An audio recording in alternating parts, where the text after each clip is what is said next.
Good morning. Good morning, everybody. We just said you all started talking, so now I'm going to cut you off. So good morning, everybody. Welcome to the 2025 Data and Research Series for Community Impact. My name is Morgan Vogel. I'm the Assistant Director at the Center for Public Affairs Research. We are so happy to have you all here with us today. I'm going to kind of set the stage for us this morning. First, wanted to share our mission, which we share all the time, but at the Center for Public Affairs Research, our mission is to produce and disseminate high-quality public scholarship about topics that impact the lives of Nebraskans. And now Iowa. We're considering changing that so it includes the region. So if you have any, you want to wordsmith that for us, just send it our way, and we take feedback all the time. So we are guided by this work in our 4 core values of collaboration, purpose, aspiration, and research integrity. You will hear us talk about these values a lot because they mean a lot to us, and we really do approach all of our projects with these values in mind. This just says a little bit about what we do. This is our 36th year of the Data and Research Series. We honestly believe, we are idealists, we really do believe that when we have good data, we can make better decisions. And when we bring people together, like you all who are leaders in our communities, that we can do this together. So thank you for being here today. All of our work at the Center for Public Affairs Research begins with some aspect of census data. So we are the State Data Center for Nebraska. We have recently put on our website a census data request form. So it's right here at the bottom, this red button. So you can go to our website and you can make data requests there. This is a snapshot of what the form looks like. You can select topics that are of interest to you. Tell us a little bit about your data request, and then we will get back to you with how we can help you with links to data or other projects that we can do.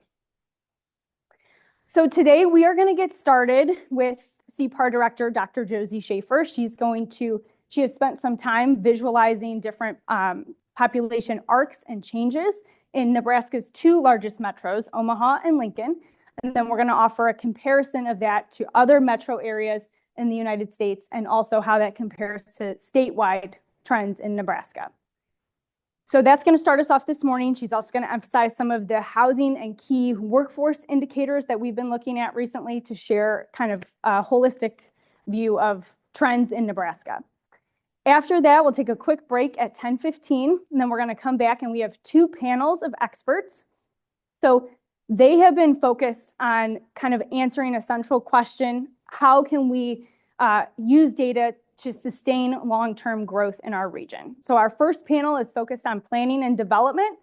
They're going to look at housing, infrastructure, transit, and how they use data to make decisions in urban settings within those focus areas.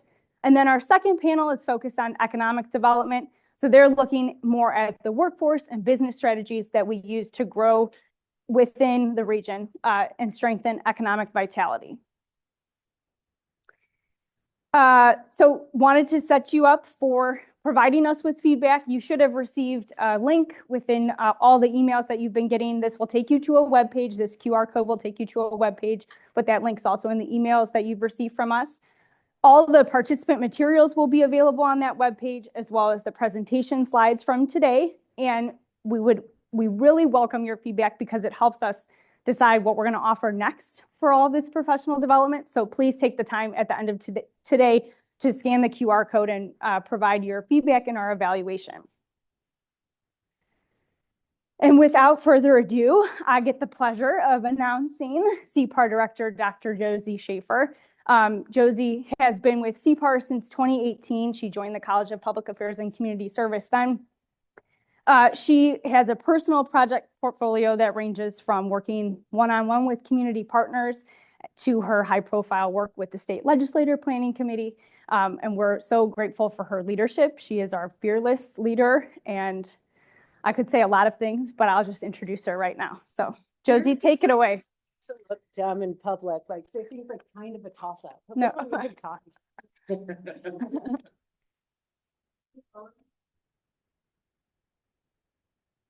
About now. Looks on. Maybe just needs higher. Okay. I'm actually pretty loud, but if I start to trail off or if anything goes wrong, don't feel free to holler at me. I'm fearless, so I don't mind at all. Put that back on, sorry. How are y'all this morning?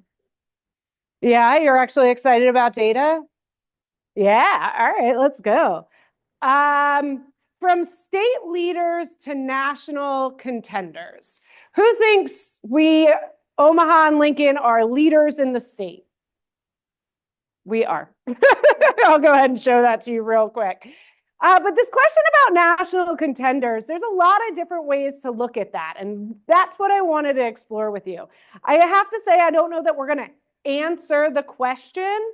If you know researchers, that's kind of common. We just ask more questions versus actually answer the question. But I really want to have a discussion with you about that and how we might see that. And answer that overarching question today about how do we use data to support and sustain long-term growth. So this is a map. I try not to show this very often because it's really boring.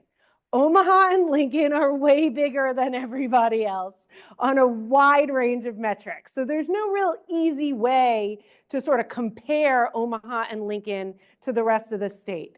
That doesn't mean people don't do it. I saw a very professional report not that long ago, and it was like Douglas County compared to the rest of Nebraska. And it was like, not useful. It's just not a useful comparison.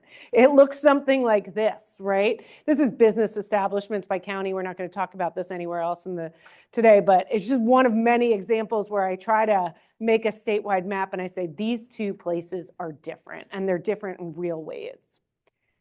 But the question of national contenders is a much more nuanced question and something we really do have to spend some time thinking about it. This is just like a selection of some of those we top the lists on, right? We top the list for best place to live. AARP says Lincoln tops the best place to live. Lincoln's best place to find a job. Omaha has the hottest U.S. housing market. What's hot mean? It is actually hot. Where are up and coming markets for tech talent? Sometimes you see we're worst in tech. Sometimes you see we're top in tech. How do we actually answer these questions? And I'll tell you sort of these top line news highlights are not the best way to answer these questions. Now, I understand economic development professionals love them, and they're going to tout them, and I'm going to tout them. I'm here for them. I only put the best ones up, right? I didn't put all the ones where we're like in the bottom. Okay, so I am here for this idea, but what underlies these is data, but it's kind of data that you're not always aware of or seeing in its fullness. So that's what we want to do today. I want to show you a lot of metrics. I want to break them down metric by metrics. So a lot of these build up to an index. An index is taking multiple metrics and collapsing them onto a similar scale. So I have one number for all of these different data points. And that's a really useful thing to do. I index all the time, but it obscures the data that underlies that. So suddenly maybe we are in the same group as Austin on one metric, but in another one, we're nowhere near Austin. So I want to break all that data down so we can really understand what's going on underneath these indexes and then have indices. I don't know which one's the plural. I should though. And really get to a place where we kind of see where we are in this national landscape. Sound fun? I have a lot of data for you, so hang on. Before we do that, we want to just talk about the data itself. What are we using to get there?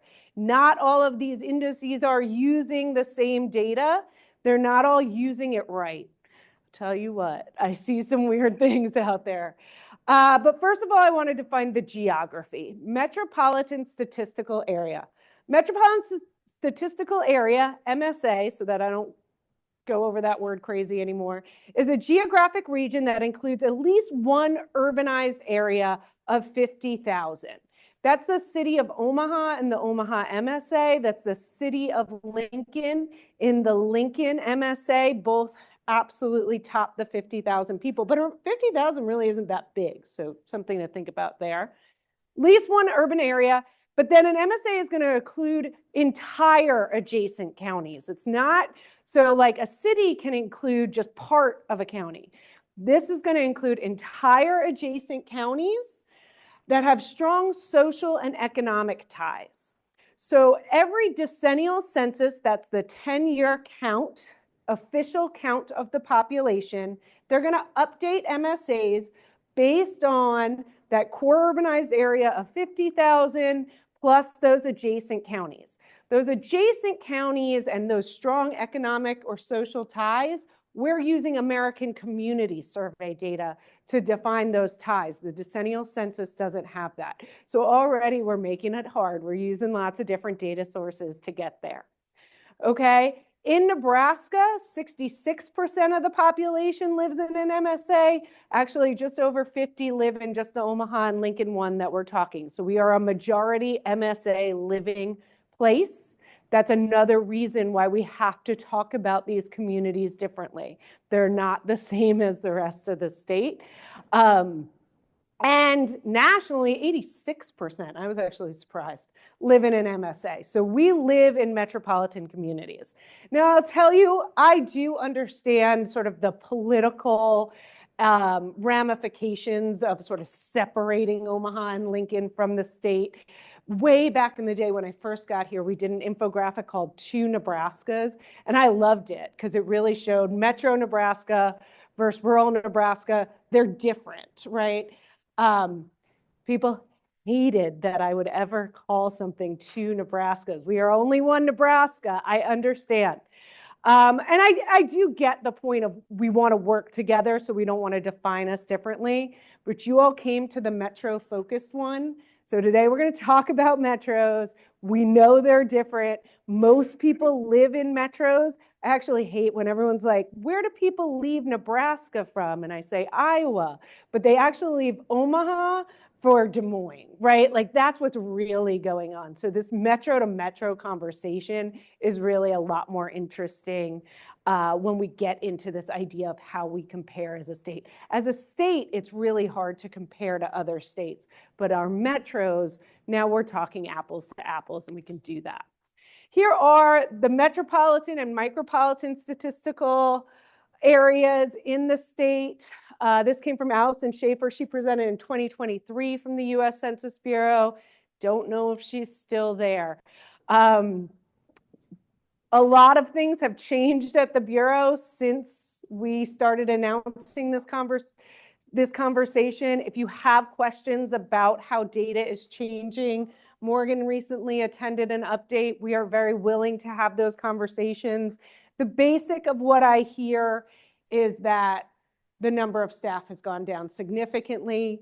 There haven't been major changes to what actual operations, but there is not enough staff. There's not enough capacity to hold some systems up. So if you're finding things missing, it's more likely that there's nobody there to make sure that thing got updated that day than anything else. There's definitely some seats over here. Come on in. This is what it looks like in census maps, the Omaha Metro, the Lincoln Metro. You can see the different counties. You can see multiple places within these. Again, they're going to include entire counties. We're going to keep that whole.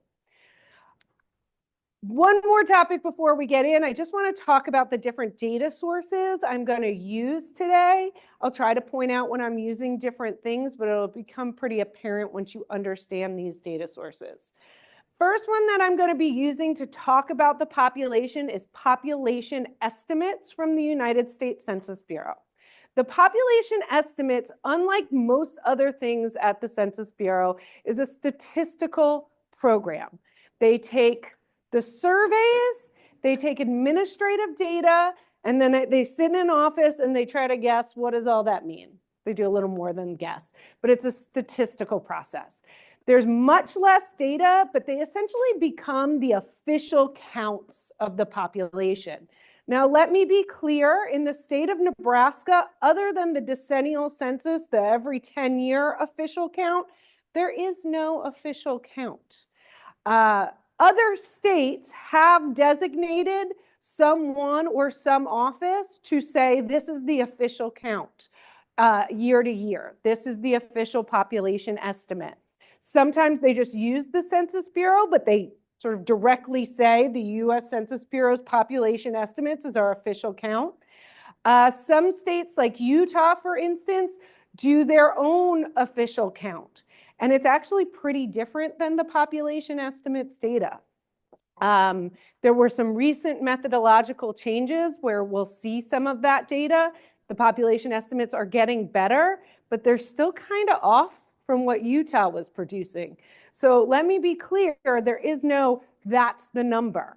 I do not have the ability to say this is the number, but people call me all this time. They're like, what's the population number? I'm like, well, what do you want it to be today? But the population estimates is what most people are using. It's a more timely estimate because it doesn't include all that socioeconomic data, right? It's the components of change and the demographic characteristics. This is a website you go to and download an Excel file. It also, if you're major data users, who's major census data users? Okay, well, we'll get you up there. Hopefully you feel better at the end of the day. This website looks like that. You're going to go through, you're going to hit a button, you're going to click Nebraska, and you're going to download an actual Excel file. That looks very different than, for instance, the American Community Survey. If you are a census data user and not a major user, you're probably using the American Community Survey. This is a rich, rich survey, and it is a very large survey. Again, there are no that's the official estimate, but I put this in context of polls, a Pew Research poll or a Gallup poll. Maybe you have 1,500 respondents nationally.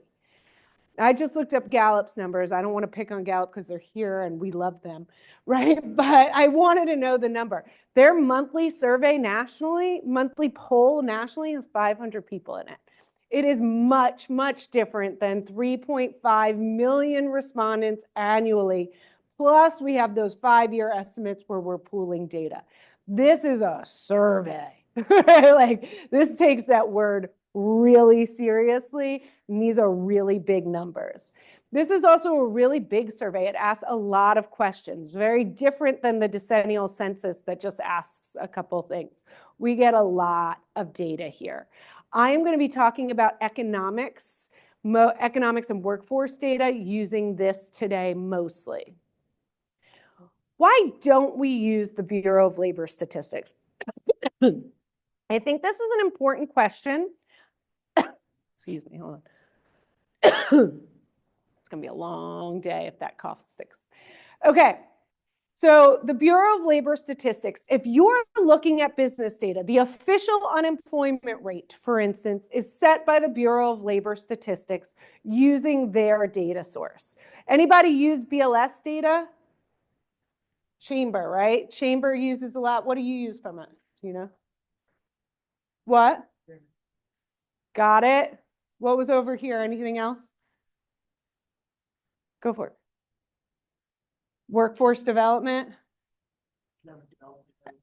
Economic development analyst. Okay, people like in economics, everybody heard economics like BLS.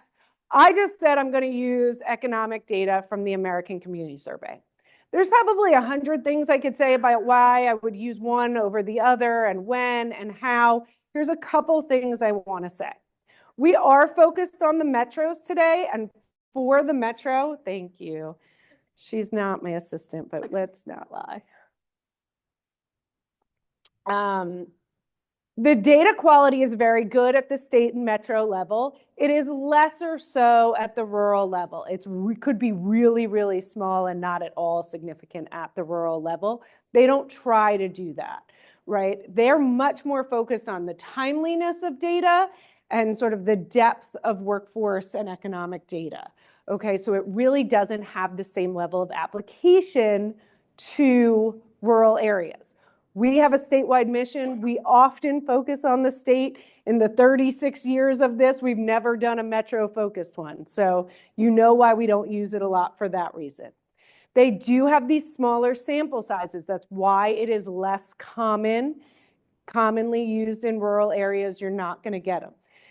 In 2020, we did use the current population survey because things were changing so much. It is a much more dynamic resource. There are monthly and even weekly data sets coming out of the Bureau of Labor Statistics.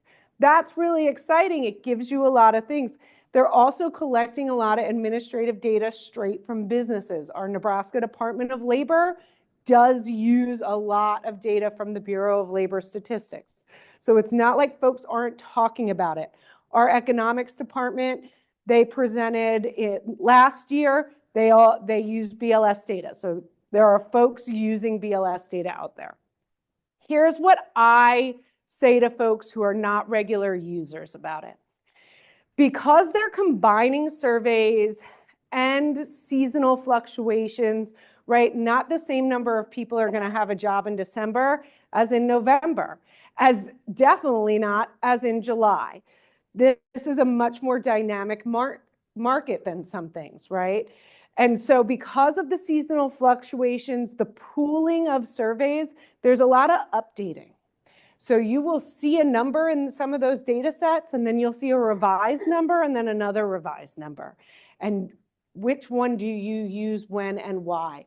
Which months are comparable, which months are not comparable? There's just a lot more things to think about when using this data set versus the large aggregated over the year American Community Survey. So it's great data. It's just a different data, and you got to be careful about working with that data. I'll also say there's all sorts of different ways to access BLS data that's a little bit different than the Census Bureau, where most of it is in data.census.gov, and that can get confusing too. That right there is just the index of programs. You can get lost in there really quick if you're not a regular user. Actually, when I mostly use it, I download raw microdata because then I can control for all of those fluctuations and things. And most people aren't going to do that. And you're going to either grab a top line number straight from the top of the website and don't do analysis with it, or know what you're talking about. How are you? That's another one. Last data source we're going to use today, I'm going to contradict myself slightly, is the Zillow data. Housing is also a particularly dynamic market. This is true to the workforce data I was just talking about. However, Zillow estimates that 80 to 90% of all sales are captured in their data. Because think about buying a house.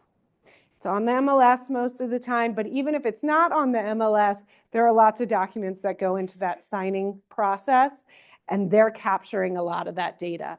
So unlike the survey data coming out of BLS, I have a lot of confidence in it. They make it really easy to download, mostly because they keep everything separate. They don't try to merge up all the files and do all these weird things. So if you're even sort of a sophomoric user, you're like, okay, that's that, done, right? As long as you don't try to merge everything, and really rich detail. This just compares the ACS data on housing prices to the Zillow data. They're not way off. I want to be clear. I was actually surprised. I expected it to be a little bit different. So they're not way off.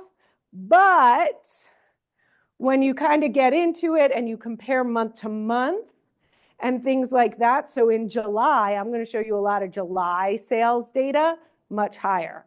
Why is July sales data for housing higher? Yeah, right. That's when people move. That's when the housing market's hot, so prices go up. So some of that like fluctuation, but that's really when most people are buying a house. So people are buying houses when prices are up. Buy in January if you want a deal, by the way. It's that easy, if you can find one. Okay, who's ready for some actual data? Thank you, Kurt. Kurt's always so enthusiastic. I love that. 2024 was a big year for Omaha. I didn't get as worked up as all of y'all did, but that's okay. That's because I know the data. We could have hit 1 million 2 years ago. There's no official count, right? We just know in 2020 we weren't there. But we surpassed the 1 million in population. Lincoln surpassed 350. They were under at the 2020 count. Just threw some regional metros on there. Obviously, this is another one with really big scales. If you don't take out New York and LA, you don't really see a lot of variation, even though we have lots of different cities. So we'll break it down a few different ways, but big time, we made it. Our growth rates, Omaha 3.3%, this is 2020 to 2024, and Lincoln 2.9%. Who thinks that's high? Who thinks that's low? Well, everybody's like, actually, I'm down with it. It's in the middle. I agree.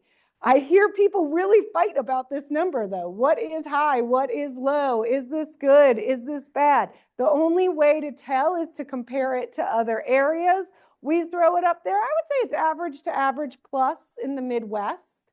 You definitely, so red is high, gray is low. Sunbelt is popping, Southeast is popping. They have been for a really long time. Long-term trends are always hard to change, right? So you got to kind of follow that through and out. Those places are still growing. You see some places in Utah. Boise's popping, by the way. I just keep looking at Boise as I've been doing a lot of this data. Okay, but it's average. We're in the middle. Welcome. And I would even say average plus when we start comparing MSAs. Okay, so what I wanted to do was put up the population numbers. This is 2020, 2010, 2020, 2024, and population change 2020 to 2024. We're sorted on 2024. This is, I'm trying to find peers. Who are our peers? But we're going to find peers on all different metrics, okay? So the first one is population. So a couple things I want to point out here. I'm just highlighting different numbers. Okay, population, Milwaukee is well over 1 million in 2010. Albany, Schenectady is 870. Remember, I'm sorted on 2024, so you can see some are bigger, some are smaller. 2020 looks a lot more like 2024, so we start to kind of get in order there. We grow from 865 to 969,000. Here's two that I'll just say we start to really differ from going out to 2024. Here we are in 2024. We hit the million by 1,000 people. Trayvon, you're up here. I just do everything. No, just kidding. Birmingham's really interesting because they were way back. They came on really strong just of recently.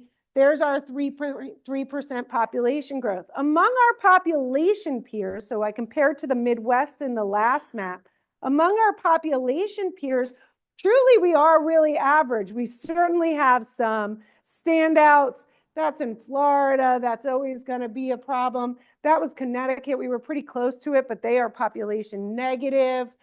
Tulsa, 4.2%. They've been pretty close to us around, but stronger growth of recent. So they're certainly one we're going to watch throughout. Everybody always wants to compare to Raleigh-Cary. They left us a long time ago. Like they're out there. But you see lots of them that are Oklahoma City is around that number. What's that? Memphis is around our growth number. Greenville, Anderson, Greer, that's South Carolina. Look how strong they've come on. Strong growth rate. One to watch. They're not on the coast too. They are in that southeast, but they're not on the coast, so that we can probably still learn from them. What do you all find interesting here? Do you think about these as peers? Were you comparing Omaha to these places before this? Yeah, I see some head nodding, some changes, right? A lot of times we kind of stick in the Midwest when we look out broader and we just focus on population, not job change, not livability, not cost of living. It reveals a new set of peers. That's what we want to do throughout this. And it's not going to be the same set of peers when we look at a different metric. Here's Lincoln, 2.9% growth, so a little slower than Omaha.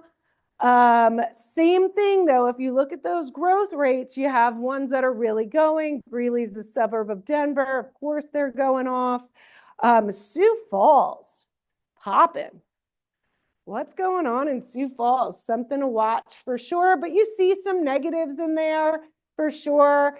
Lincoln has some hard comparisons, right? Like, especially there's Fort Collins is in there, Greeley's in there, so all of those Denver suburbs, that's a tough one. Boulder's in there, that's a tough one. But, you got to compete. College towns got to compete with college towns. Yes. Yes. Okay. So 2010 and 2020 are the decennial population counts. Those are as of April, so they would include students. 2020 was a little messy, but the goal was to include students. The decennial census updated its language and said, where were you supposed to be in April? So it would include students. The 2024 number would include students. We tend to try to do that with college towns. Great question. Okay, so how did we grow? The next question is, how did we grow? This is one of the only things we tend to do with the population estimates number. There's only 3 ways to grow a population. This is for Nebraska. Natural change, births minus deaths, net domestic migration, and net international migration. Nebraska hit this 2 million mark, also a big deal. We have consistently grown through natural change, that red line. We're actually 6th in the country on natural change. People have more births than deaths every year. Now, remember, we're a smaller population, so in terms of raw numbers, you might not get super excited, but those numbers are growing. Net international migration has been a small but consistent source of growth. This, I mentioned a methodology change in 2024 to the population estimate. So you see this sudden spike in that dark gray line up from 5,441 to 12,978. There was not some sudden influx of people from elsewhere. They updated the methodology. If you look at these numbers nationally, everybody's international migration numbers go up. Like I said, Utah does their own estimates. They already had them higher, and they still think they're higher than where the Census Bureau is putting them, just for some context. So don't go crazy. Its methods change over time. There's been questions about if they're going to go back and change using the new methods. I actually doubt it, because who works there to do that?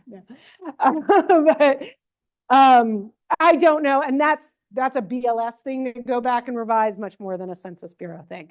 But international migration, in context, you're going to see with the map, 12,000 people is nothing. And then net domestic migration. People come into the state every year. People go out of the state every year. Consistently, we've lost people on domestic migration. So those are the 3 components of change. I'm going to show them for the MSAs. There's a lot to look at here. Just bear with me. This is natural change. Omaha, 17,000. Lincoln, 4,000. These are raw numbers. I have not put them per 100,000 or anything at this point. We will try to compare them a little bit, but usually folks just want to see the raw numbers on these. Those are great. Those are great. They're great in the region. They're great compared to some of the bigger ones. They're great numbers. Natural change is how we grow. The state, the MSAs, it's a major source of growth for us. These are the international migration numbers. 16,000 in the Omaha MSA. Remember, the Omaha MSA includes 3 counties in Iowa. So when you're like, wait, that's bigger than the Nebraska number, right? As an MSA, those numbers are bigger. Lincoln MSA is 7,622. Again, they're good, but I did just want to point out, I don't normally compare to the coast, but I think it's important to create some context here. Our 12,000 people in the state, 721,000 in the New York metro, 553,000 in the Miami metro. I don't even point out what's going on. Texas actually looks small compared to some of these big ones. LA County, I think I pulled out because those numbers are so big, right? 12,000 is nothing. If you want to grow and this group of people's willing to come, I think it's a really good thing, and it's definitely not putting a strain. getting ahead of myself, but I did look at a statistical analysis where I looked at the number of the influx of international migration year to year versus median wages, and it does not depress wages, which is an argument some folks make against international migration, and that was nationally by MSA. But that's international migration. We have been consistently negative for domestic net migration. Consistently negative, and there's been, I've had to explain this before. Folks think that's people leaving rural areas. Rural Nebraskans move to the metros. Rural Nebraskans move to the metros. They do not leave rural places and go to California. They move to Omaha and Lincoln. Lincoln especially 18 to 19-year-olds. They move in droves, right? They move to Sarpy County. Rural Nebraskans come to Metro Nebraska. So when you're meeting somebody new in the metro, they're still probably from Nebraska. Does anybody feel like that's true anecdotally? Yeah, okay. Great, that holds up. Then once in the metros, that's who moves out of state. That's who moves out of state. About half, for instance, of brain drain in the state, which we talk about, those folks with bachelor's degree or more, is out of the Omaha metro alone. Okay, and I'm not trying to make y'all look bad. We're going to talk about how great you are in so many other metrics. But that's what happens. Folks move here, and then from here, they pick up. We're going to talk about why we think they're doing that. But these are the overall domestic migration numbers. I haven't changed them. You actually see pretty big numbers for Lincoln, Omaha.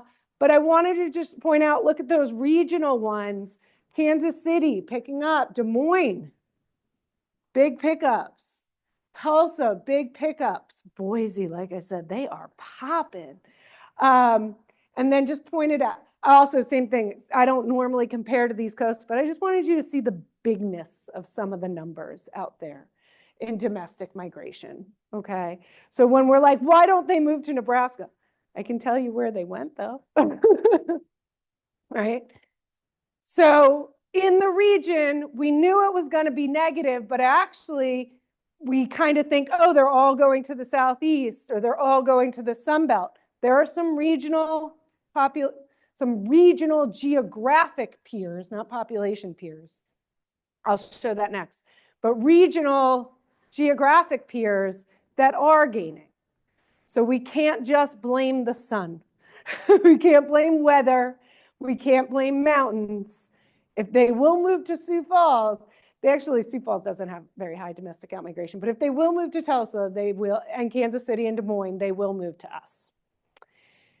This is now a graph of that raw, this is putting domestic outmigration with our population peers, geographic peers, population peers.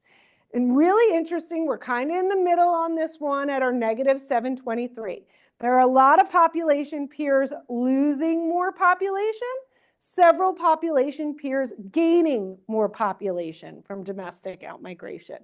I really think we've got to look at this group, right? Albuquerque down. They're the same size as us, so they're not, oh, well, they're bigger, so they're able to attract more, or they're bigger, so they got something cooler going on. They're the same size as us, but they are gaining people from other states. Some of it's Sun Belt stuff, but it's not all. Albany is not sunny. It's not. I've been there. It is not sunny at all. My husband's from upstate New York. Very pretty in the summer, but I wouldn't call it better weather than us. Here are those population peers sorted by domestic outmigration for Lincoln. Funny, Omaha and Lincoln are kind of in the middle on both, right? They have several population peers losing more population than them, several population peers gaining more population. Like I said, Lincoln's got some hard comparisons with the Denver metro for sure. But anybody been to Hickory, North Carolina? That's how we talk. I spent a lot of times in the mountains of North Carolina. Roanoke is the mountains of Virginia. Yet they are kind of pretty places, but they're not Sun Belt. You know what I mean? They're not core Sun Belt. So definitely some places to look at. Lubbock is hot.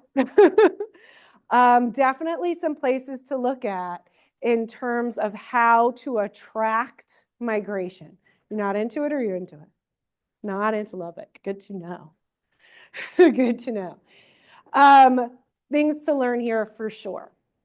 This is brain drain, brain gain. I just went ahead and labeled to everybody because it's everybody's favorite metric. I don't, if you haven't heard me speak, I really don't get worked up about brain drain the way you all do. Like 4,000 people a year, like it's not do or die. I don't like that it's ongoing. I don't like that the trend is negative, but we'll survive it.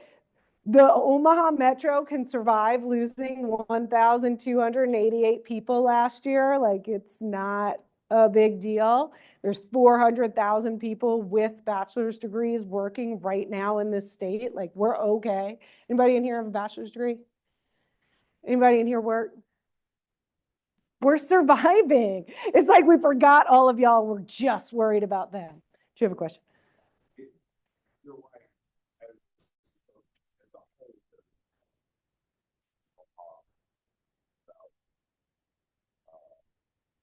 1,280. But if you look at the demographic of those people, that's what. Oh, awesome. I have a whole presentation where I don't just focus on the brain piece. We look at it by, so persons of color as a percentage of population are more likely to leave. 24 to 34s are more likely to leave. People in computer and math are more likely to leave. You've seen that presentation 3 times this week. What else is in that group? You're right. It's not just education. I totally agree with you. There's more to that story. So I can send you that presentation or we can have that conversation one day. And right, it is gaining over time, right? So that is concerning. I'm with you.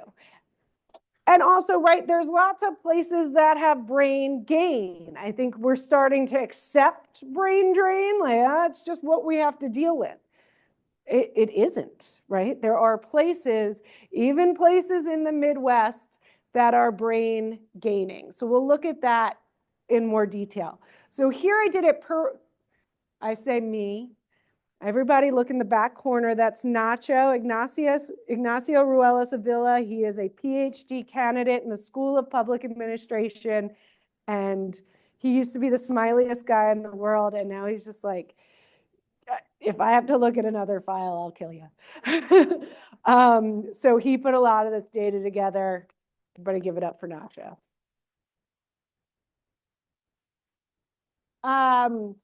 Okay, so when we put it together per 100,000 of population to control for some of those populations, I like to show the raw numbers on that so you do know it's like a kind of a big number. Then, right, Omaha goes to 126, Lincoln goes to negative 199. 191. Sioux Falls is negative, but it's only negative 33. Des Moines is positive 64. They are brain gaining. They are in the region. Kansas City is negative 1. Kansas City has kind of been settling. It was popping for a really long time. It's kind of just settling down. Remember, there's a margin of error on these things. So negative 1 doesn't really mean much. It just doesn't mean it's losing. Oklahoma City, comparison in the region, losing.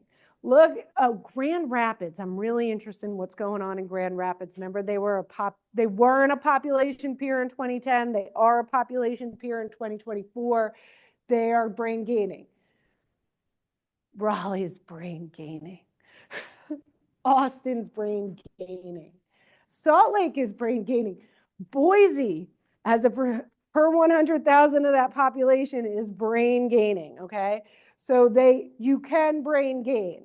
Right? I think we've just started to accept brain drain. You can brain gain, and we need to look at these places that are doing it, both in the region and outside of the region, for some good ideas. Okay, why do people leave? Why do you think people leave? Opportunity. Thanks. Done. Presentation's over. We got it. I don't know if you saw it or not, but we're done. That's the key. Like-minded community. I like it. Quality of life. Oh my gosh, my quality lately has not been great. The better question is, why do they come here? Why? Oh, you know There's what? so many different reasons people leave. They might have just had a bad neighbor, Yeah, but why would anybody want to live? it's a great question. And I tried to get the Department of Economic Development to pay me to do that study. And they said they wanted it, but they didn't say they'd pay for it. But I do know some of those answers. I guess like metric, like average housing increases, decreases. Well, that's later in the presentation. Calm down. Okay. I feel really clear on the answer to this. I just got a 40-minute call, so I got to keep moving. But I don't have a perfect data source on this. Perfect data versus what you got, let's make it work. This is one source I have on it. We asked people on LinkedIn, thanks to the Greater Omaha Chamber, this was back in 2019, hey, did you ever live here? If so, will you take this survey about why you left? Results are clear. 78% said they strongly, the reason they relocated was professional growth and or development. Now, I want to remind people moving is a complex calculus. You don't do it for one reason. It is hard to pick up, right? Like it really is a strain. But when they do it, the leading indicator seems to be jobs. Now, what about jobs? So we asked them a little bit more about it. And in this, you see job opportunities more so than pay, right? That idea of a career trajectory, not one good job, but multiple good jobs led. We're going to look at this data by MSA. Oh, now, by the way, on this pay thing, pay has become more important over time. Also with the Greater Omaha Chamber, we did this young professionals survey, and suddenly they said opportunities, but pay also really mattered to them. This is average weekly wages from the Bureau of Labor Statistics put together by an economist. I wouldn't touch this data unless I knew what I was doing, compared to inflation. And what you see at the top is wages is outpacing inflation in the Omaha Metro, making pay matter more. So I just want to say pay matters, but it may not be the whole story.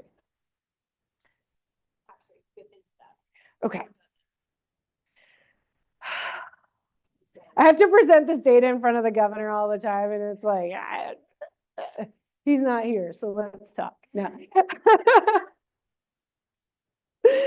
Although there's tattletales all over this room. I know there are. I know there are. I'm used to it. It's okay. Okay. So, and I don't have all this data. You should go look at this. In the current population survey, they ask about why people move. It's all the way at the end of the presentation. I'm not going to go just because of time. But we don't get a taxes picture there. But we do get a housing affordability picture there. And actually, most people who leave Nebraska don't do it for affordability reasons. So that tells me that it's not totally priced. I have some housing data. Hopefully, we'll make it there. Where do the most millionaires live in the country? Here's another way to put it. New York and Los Angeles. Who has higher taxes? New York and Los Angeles. Right? What occupation is the least likely to leave Nebraska? What'd you say? Farming. Do they pay high property taxes? Yes, they do. But if they picked up and tried to find a bunch of land somewhere else, could they do it? No. So guess what? They're going to pay those taxes. It's a part of the conversation. It does get worked into some of the housing affordability stuff. Empirically, quantitatively, our taxes are high compared to our geographic peers. Not high compared to New Jersey, but they're high compared to our geographic peers. I am not arguing that taxes, particularly property taxes, are high. Does it change behavior, particularly of young mobile professionals? No, it doesn't. Okay, we'll see a little bit that. So getting into some of the workforce data. Yes, sir. citation that was 2019. Which one? Yeah, This data is 2019.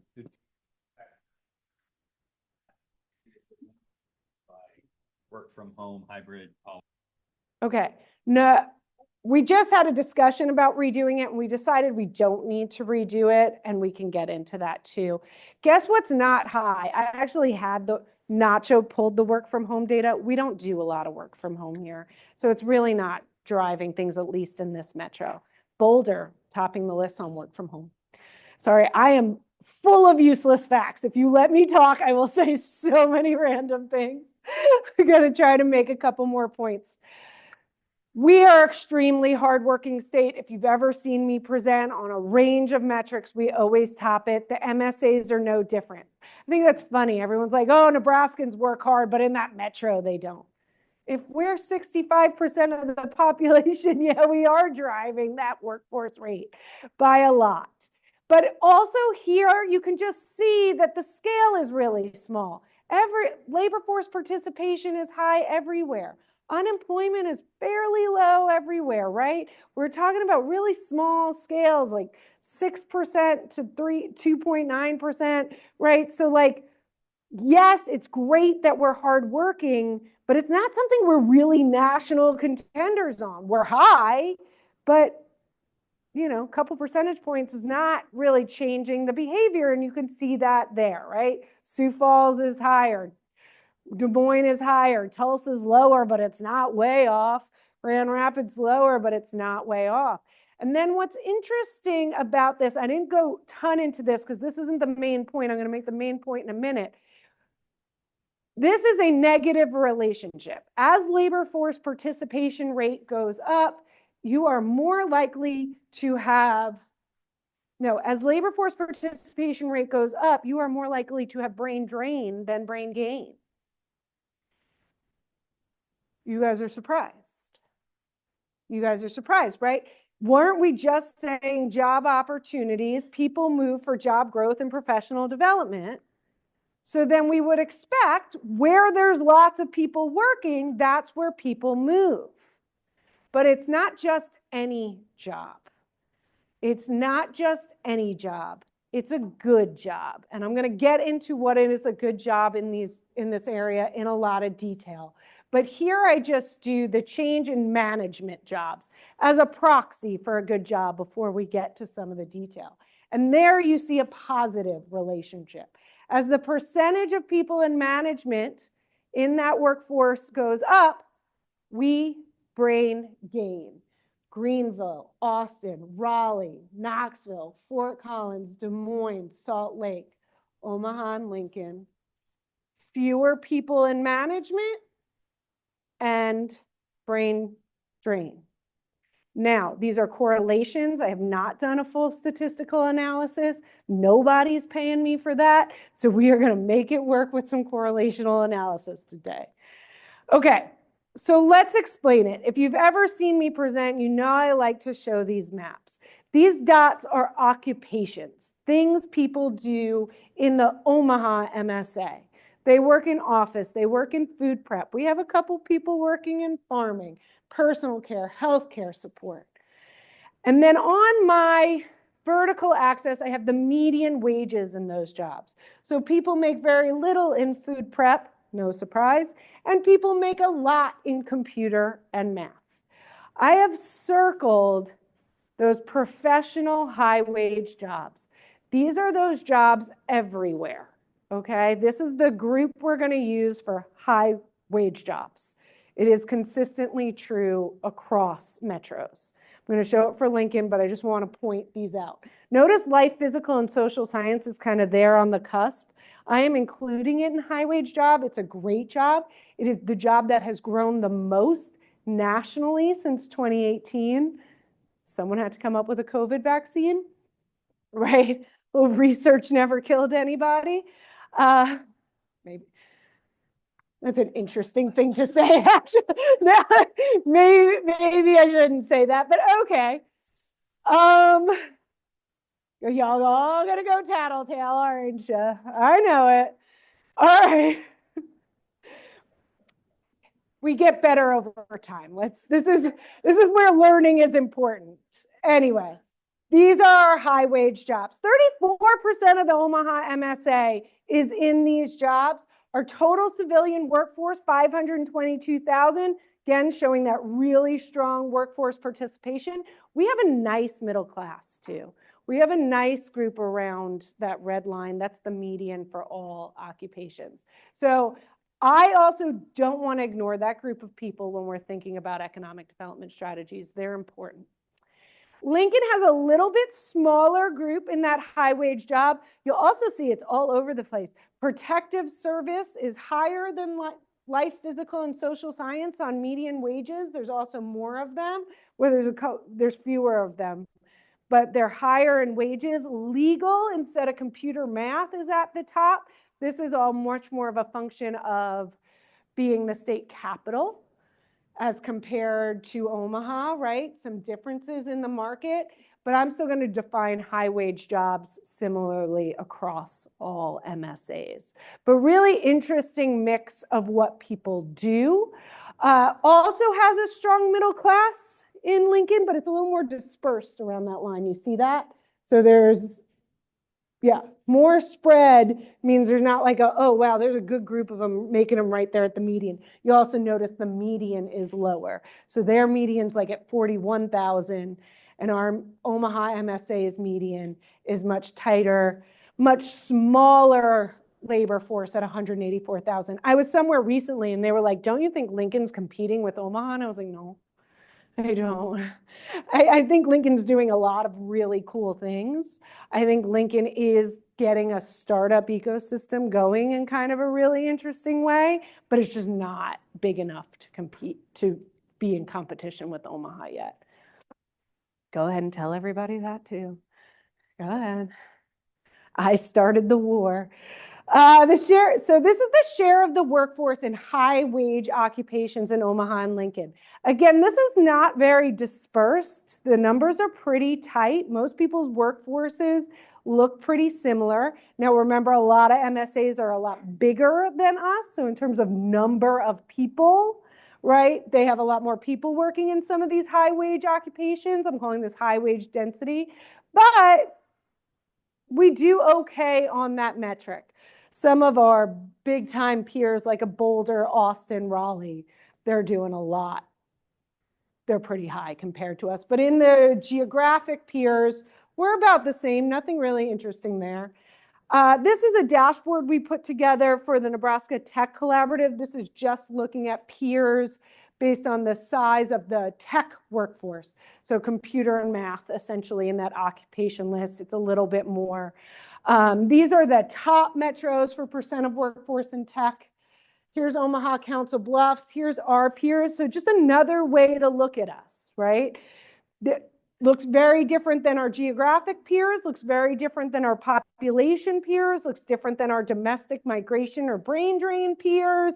Now we have our tech peers, and here's our tech peers for Lincoln. We're actually really competitive with some big boys on the percent of the workforce that's in tech, which is weird because I told you how important it is. But it is not just the percentage. Nobody ever moved because someone else had a job. They moved because they thought they had a job opportunity in the future. It's growth in those jobs. And I show this by state, and it is easier to see that way. But here I'm looking at the change in the number of people that work in those high wage jobs as a percentage of that workforce, 2010 to 2024, 2023. This is using ACS data. You can't do this with population estimates data. It's the change in the number of people that work in those jobs. That's what's driving growth. Here you can see some of our geographic peers were doing okay. Lincoln is now way off from Omaha. So Omaha doing better than Lincoln on this particular one by a nice little piece. So let's go, Omaha. See, I said I'd say nice things. Some of our geographic peers a little down, some of our geographic peers up. When we compare to some of those aspirational peers, that's where we see it, right? So it wasn't that the job was there, it's that there was this idea that there were going to be lots of jobs because they have been growing the number of people in those high wage jobs over time. And the relationship is really strong. I didn't give you a graph just not to confuse you again, because I want you to take this message away. An increase in high wage job density, the percentage of the workforce that works in those high wage jobs, those ones in the circle on the Omaha map, is strongly and positively correlated. I didn't say it's causal, I said it's correlated. See, I use science terms. With net domestic in-migration and brain gain. I did it with both. It's correlated with both. So we'll take anybody, and especially highly educated people. Moreover, growth in high wage job density shows a stronger correlation. They're both significant, but a stronger correlation than growth in median wages. So that was actually the point that the LinkedIn folks told us. Job opportunities, a career, a trajectory, advancement was actually more important than pay. It's not that they want low pay, let's be crazy, it's also correlated, but the job opportunity actually outweighed the pay. Now, if anyone would like to pay me to do a full comprehensive study, I'm available, but for right now, I think the point is really clear. I think the data is mounting. When we take the LinkedIn survey, when we take the current population survey data, which I'm going to show, and we take this correlational analysis, we're seeing something. When I ask the overarching question of the day, which I'm about to butcher, right? Are we doing enough? Are we using data to grow and sustain jobs, to sustain population long-term in our metro? Did I butcher it enough for everybody? Right? Are we doing it? I'd love an answer to that question. You're going to have an opportunity to QR code it. I have a couple more minutes, right? Okay, great. So we have just a couple more slides. Jobs matter. I'm clear on it. I've always been clear on it. I'll fight with people about it. And it's not just some jobs. It's not just any job. It's not just, working for poverty wages. That's not the goal. It's those high wage jobs. And it's not just having them, but growing them that we need to do to attract people. If you want to attract domestic migrants, we're attractive to international migration. We're attractive to people who want children. We're not attractive to domestic migrants, especially those with a bachelor's degree. That's job growth, high wage job growth. I'm clear. Housing, though, is part of the story. So I moved to Omaha in 2018. I had 2 little kids. Actually, that move, so I've moved a bunch of times, so I have lots of different move stories. I had a job offer. Then I went looking for childcare because I was coming from a really small town where we did not have childcare. I actually found Omaha. I was like, oh, okay, I'm going to be okay. I have choices. And then I went looking for a house. But normally, once you have the job, I need a place to live. Nobody, and unlike Doge, I don't sleep on the office floor. It's not my vibe. Again, go ahead and tattle. I don't care. I don't know. My office floor at this point is probably cleaner than my house floor. It's a different story. So this is true. And we know they all matter. And you can't just have a job and not these other things and the quality of life factors and friends that share your values. It does all matter. So we need to get into all of it. And that's why we see all the different lists that have different metrics of when Omaha's high and when Omaha's low. They all matter. This is from the current population survey, which is a Bureau of Labor Statistics survey. Like I said, back in 2020, I started downloading some raw data on this, specifically because they ask a question, why do you move? And they give very concrete, distinct answers, right? So you can't write in taxes or things like that. You can, but no one cares. And there's groupings for family, job, housing, and other. The one in the other that is the most common in Nebraska and elsewhere is moving for college. Just for an example of other. Now, this compared 21 to 2022. I think you have, this was a housing affordability, housing supply infographic we did. It's in your packet. It's a little older now. So 2021, job was the leading factor. I had done the analysis before. Job had been consistently a leading factor. But then in 2022, housing popped up. And I said, what is happening? I had a hypothesis. I was clear. The work was done. Everything was right in the world. It's jobs. And then I had this data come in that actually said housing was the leading cause people left in that year. Now remember in 2022, right? 2020, your job goes crazy. 2021, you get back on track. 2022, now we live in a hybrid environment. Most people nationally and in Nebraska don't work entirely remote or entirely in the office. They work hybrid. Who works hybrid in here? Who works entirely remote? Call me, I want a job. But by the way, you're both here, right? So you do show up places that aren't totally in your office, just saying, or totally in your house. That's really true. So most people still wanted to be close to their job, but maybe they can move a little farther away. And in fact, in 2022, there are several metrics about housing affordability. In 2022, people wanted newer, better housing. This was the I need the bigger yard, I need the office space year. So people did move that year because of housing. They mostly went to Iowa. So they didn't go to the coast. They mostly went to Iowa, but they did want a little bit newer and better housing. So that was interesting. But I can confirm in 2023, the numbers back up for jobs, and it's a big jump again. 70% of them that moved out of state said it was for a new job or job transfer. There's actually even other job-related ones. That was the one. The 2024 data, just another comment on BLS data, it comes in the current population survey comes in monthly. So half of the 2024 data is in, half is out. If you look at the data, it looks weird right now. It looks weird right now. But they don't tell you that. I just happen to know it's only using about half the months, much smaller sample size. Weird things happen. When the full data's in, I'll have a much better picture for 2024. But for 2023, jobs are up. 40% wanted to own a home, not rent. So there's multiple housing reasons. I collapsed them above, but here I'm giving you the specifics. 20 wanted cheaper housing. So now we're getting back to affordability. They want ownership and affordability. The wanted newer, better housing didn't show up in 2023. That day is over.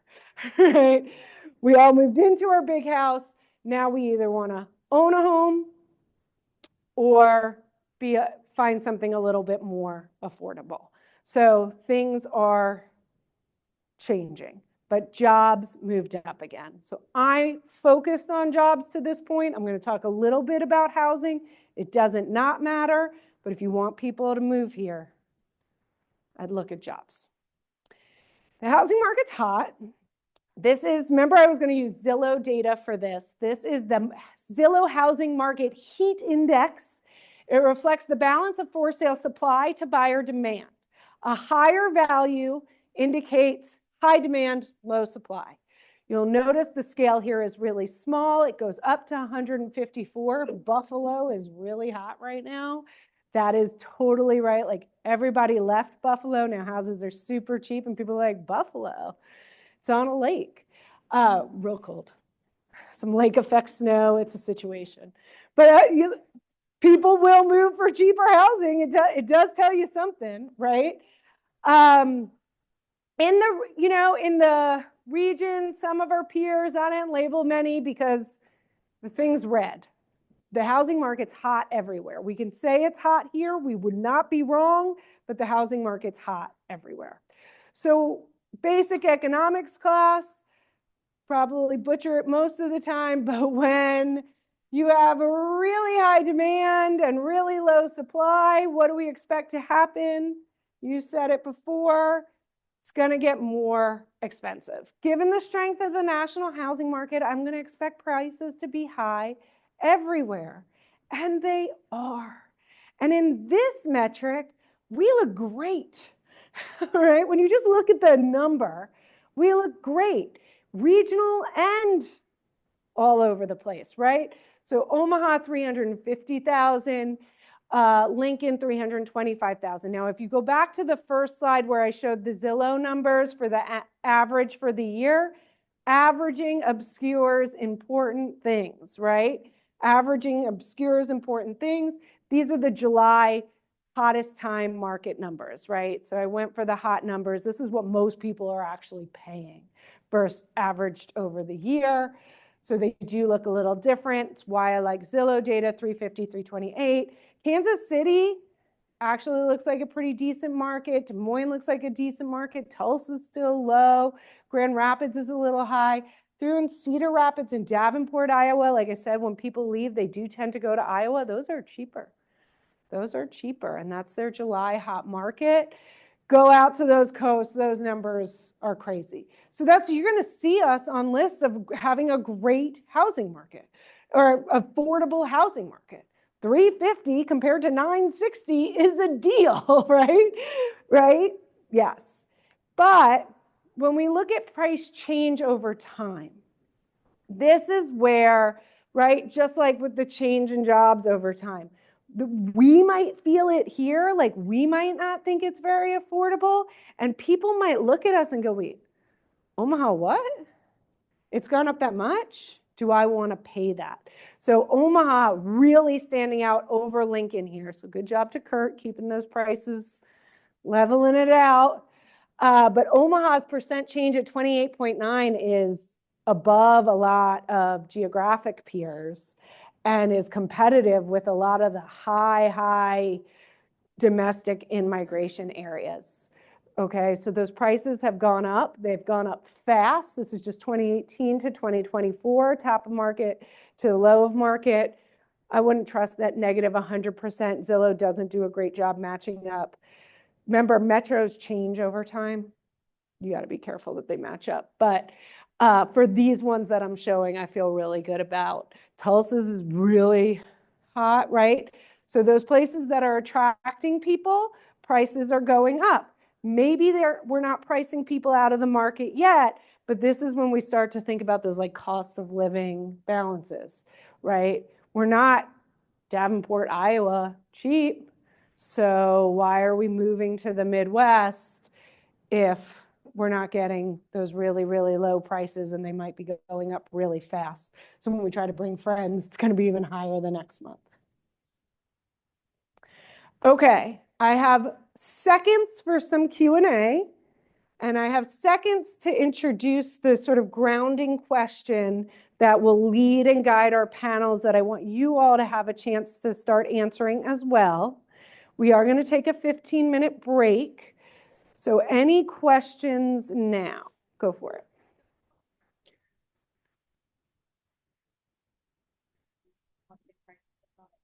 Did you look at MSI or anything like that too as part of those? No. Yeah, I could do a lot of things, but I was working on it this morning, so I was out of time. Talk to me about why you think that, or yeah, bring the mic up. No, okay. Don't make me do that. Bring the mic over. We want to hear from you. You have a lot to offer.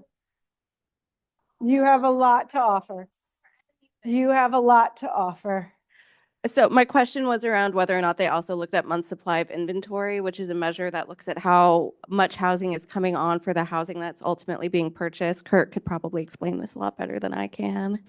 And so I was just wondering how that's factoring into prices and then also just the supply and demand equation that Dr. Schaefer was speaking to. You can call me Josie. That Josie was speaking to. I was trying to be respectful, Thank okay? you, though. That's very classy. We've already let class go way out the door earlier today. I think it's long gone. Zillow does have that metric. Month supply, I think they have weekly. We try to cover some of that in that, right? Like there really just isn't enough supply for demand. I was just in Sarpy County. We're not building enough houses to keep up with where we do have population growth. there's definitely a challenge. Maybe the planning group will talk about it. Yeah, we have a question over there. We have a question over there. Yeah. I was wondering how much effect does the college influx of students have? As you know, we have a couple of medical schools, dental school. Do kids stay for residencies, et cetera, get their first job and then go back to where they came from? Or how do you account for that? Yeah, so in these larger surveys, I do use microdata. I can get some nuance. Like rates of schools that keep certain students versus not. I don't have it. People ask me UNO questions all the time. I'm like, that's not the data set I'm using. I actually don't know. Here's what I can say is 18 to 19-year-olds flock into Lincoln. That number is really clear to me. That's a big group. So they're starting school there. It looks like they're finishing school there. The quality of the experiences we as anchor institutions give them, Nacho's working on anchor institutions, really matters. You have to create social and economic networks in a place. If we're exporting them for their internships, guess where they're going to go for their next job? The extent to which we're helping them connect to the workforce here, if job opportunities are what matters, if we're making sure they're aware of job opportunities here, it works. I work with the Nebraska Community Foundation on the Rural Youth Survey. When they're aware of job opportunities in their rural areas, they'll stay in rural areas. It's like shocking how clear the data is here, but we have to be creating those connections. We do it at different rates in different spaces, different places, different programs do it differently, different funding levels allow us to do it better in some places or not. But the extent to which we can use our anchor institutions to help people find opportunity will matter later in life. I'm sure of that. And you can see it in a lot. You can see the anchor institutions that do this well nationally. Go for it. Hi. Something I'm really curious about, just especially seeing the increase in housing costs, like how do we compare and how wages and median wages keep up with that? Because like looking at like Lincoln, where the median income is like 40,000, but the housing cost is like 325,000. Yep. That seems so unsustainable. Yeah, and that is truly some of that, right? When we look at that overall price number, it doesn't really give us a sense of like, can I afford this overall price? If I have a lot of people in those high wage jobs making the 90,000, making the 101,000 in Omaha, 350 looks great. But if I'm making the 24, 350 is way out. So there are a whole set of affordability metrics that we can look at. And that is where I think Omaha and Lincoln start to be problematic. Didn't have time for it today, but if y'all want it, we can do it. Sorry, just bouncing off of that really quickly, is there a good place for an affordability metric with like renting versus Yes. housing prices? I know I didn't do renting at all. Truly, I realized like, how was I even going to fit all of that into an hour? But the housing was going to be a bigger topic. Nacho pulled the renter data. We have it. So Census Bureau has a lot. So the metric the Census Bureau uses is 35% of your income, your earnings and income are different, your earnings on housing. And we're in the middle on that metric too. It doesn't look too bad. It's higher for renters. More renters spend more of their income on housing than owners do. We would expect that. There's more barriers to buying a less affordable house than there are barriers to renting a less affordable house. Lincoln would definitely pop up there because it's more of a rental market versus in Omaha, right? So then you get into some local dynamics, but that's the one they use, 35%. 30% is also pretty high, right? And so we can get into more of those affordability metrics across the country. There, again, in terms of those, we don't look terrible, but we've really grown on a lot of those. And that's really a challenge, right? We're really stretching what we have here. And so you all are our best marketing and recruitment professionals. And if you're like, housing just keeps getting more expensive and it's crazy and it's hard to even find anything. And if you do find anything, it's not great. Guess who's not moving? Your friends. right? And that's kind of what I think about with the housing market. When people from the outside are looking in, they go, oh, it's not too bad. But when you realize how much it's grown and those affordability challenges and that our wages don't go up as fast and we have fewer people in those high wage jobs, then it starts to be a little bit of a challenge, right? So you really have to contextualize all that together. Because if you just look at those raw numbers, even renter, you're not going to be scared. Also, the housing market is another one where like the Nebraska numbers are the dumbest things to ever report. Like Nebraska's median house price looks so lovely. Its renter price is like $60. Like it's nothing. It's not, but it's so low.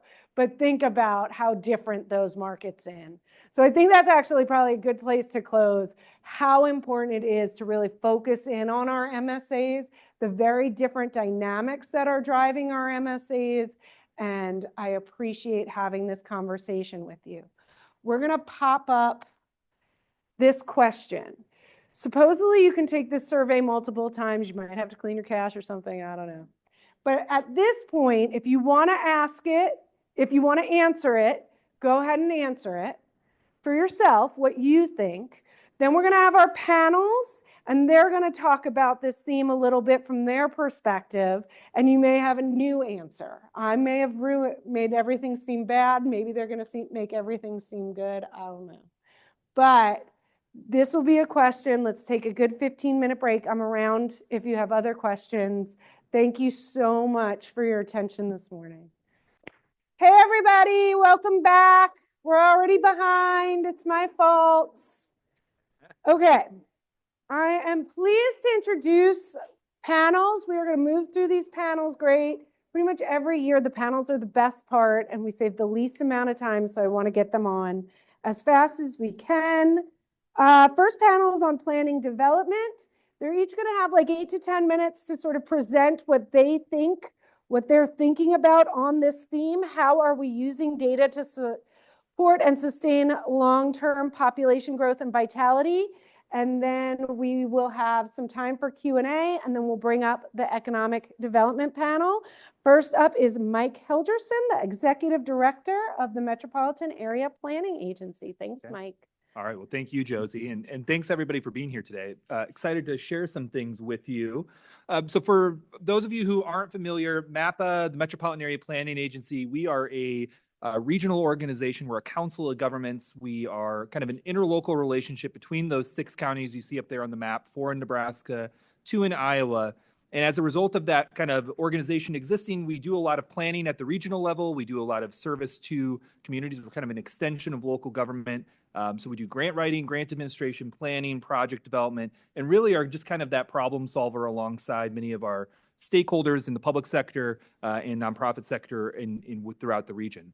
And so MAPA, we're governed by a 79-member council of governments. That's really kind of like chief elected officials from around the region. And we have a 9-member board of directors that is elected officials from around the region. So mayors from the city of Omaha, city of Council Bluffs and Bellevue, a city council representative from Omaha, county representatives from Douglas, Sarpy, and Pottawatomie County, and then a couple of small communities representatives as well. So our focus at the regional level is really about what are these issues that span across communities? What are these issues that we need these multi-jurisdictional partnerships to either understand or to really take action upon? And one of those key areas is really around transportation. And so if you know MAPA for anything, you probably know us for our work in transportation planning. That role is called the Metropolitan Planning Organization. And that's really where, to the central question of today, where we do the most analysis of data to really support some of this. So I'm going to give you a very surface level understanding. If you have a detailed question, we have Josh Corrigan and we have Carlos Morales here, who will be happy to provide you with all of the data and understanding that are behind these things. I have 8 minutes, so I'm not going to be able to talk very much. So one of the kind of key things that MAPA has done over the last several years is work on a project called Heartland 2050. This was funded through a partnership of the Department of Transportation, Department of Housing and Urban Development, and the Department, the Environmental Protection Agency, EPA. And these joint fundings to look at the entire MSA, so back to Josie's conversation, that entire 8-county region in Iowa and Nebraska, and think long-term about growth and development in that region. So this was back in 2014, and what we understood then is that the region, based on population projections, we were expected to have over 500,000 new people coming to the region over that period of time. Again, this is outside of just Douglas, Sarpy, and Pottawatomie County, where we do transportation planning for that whole MSA.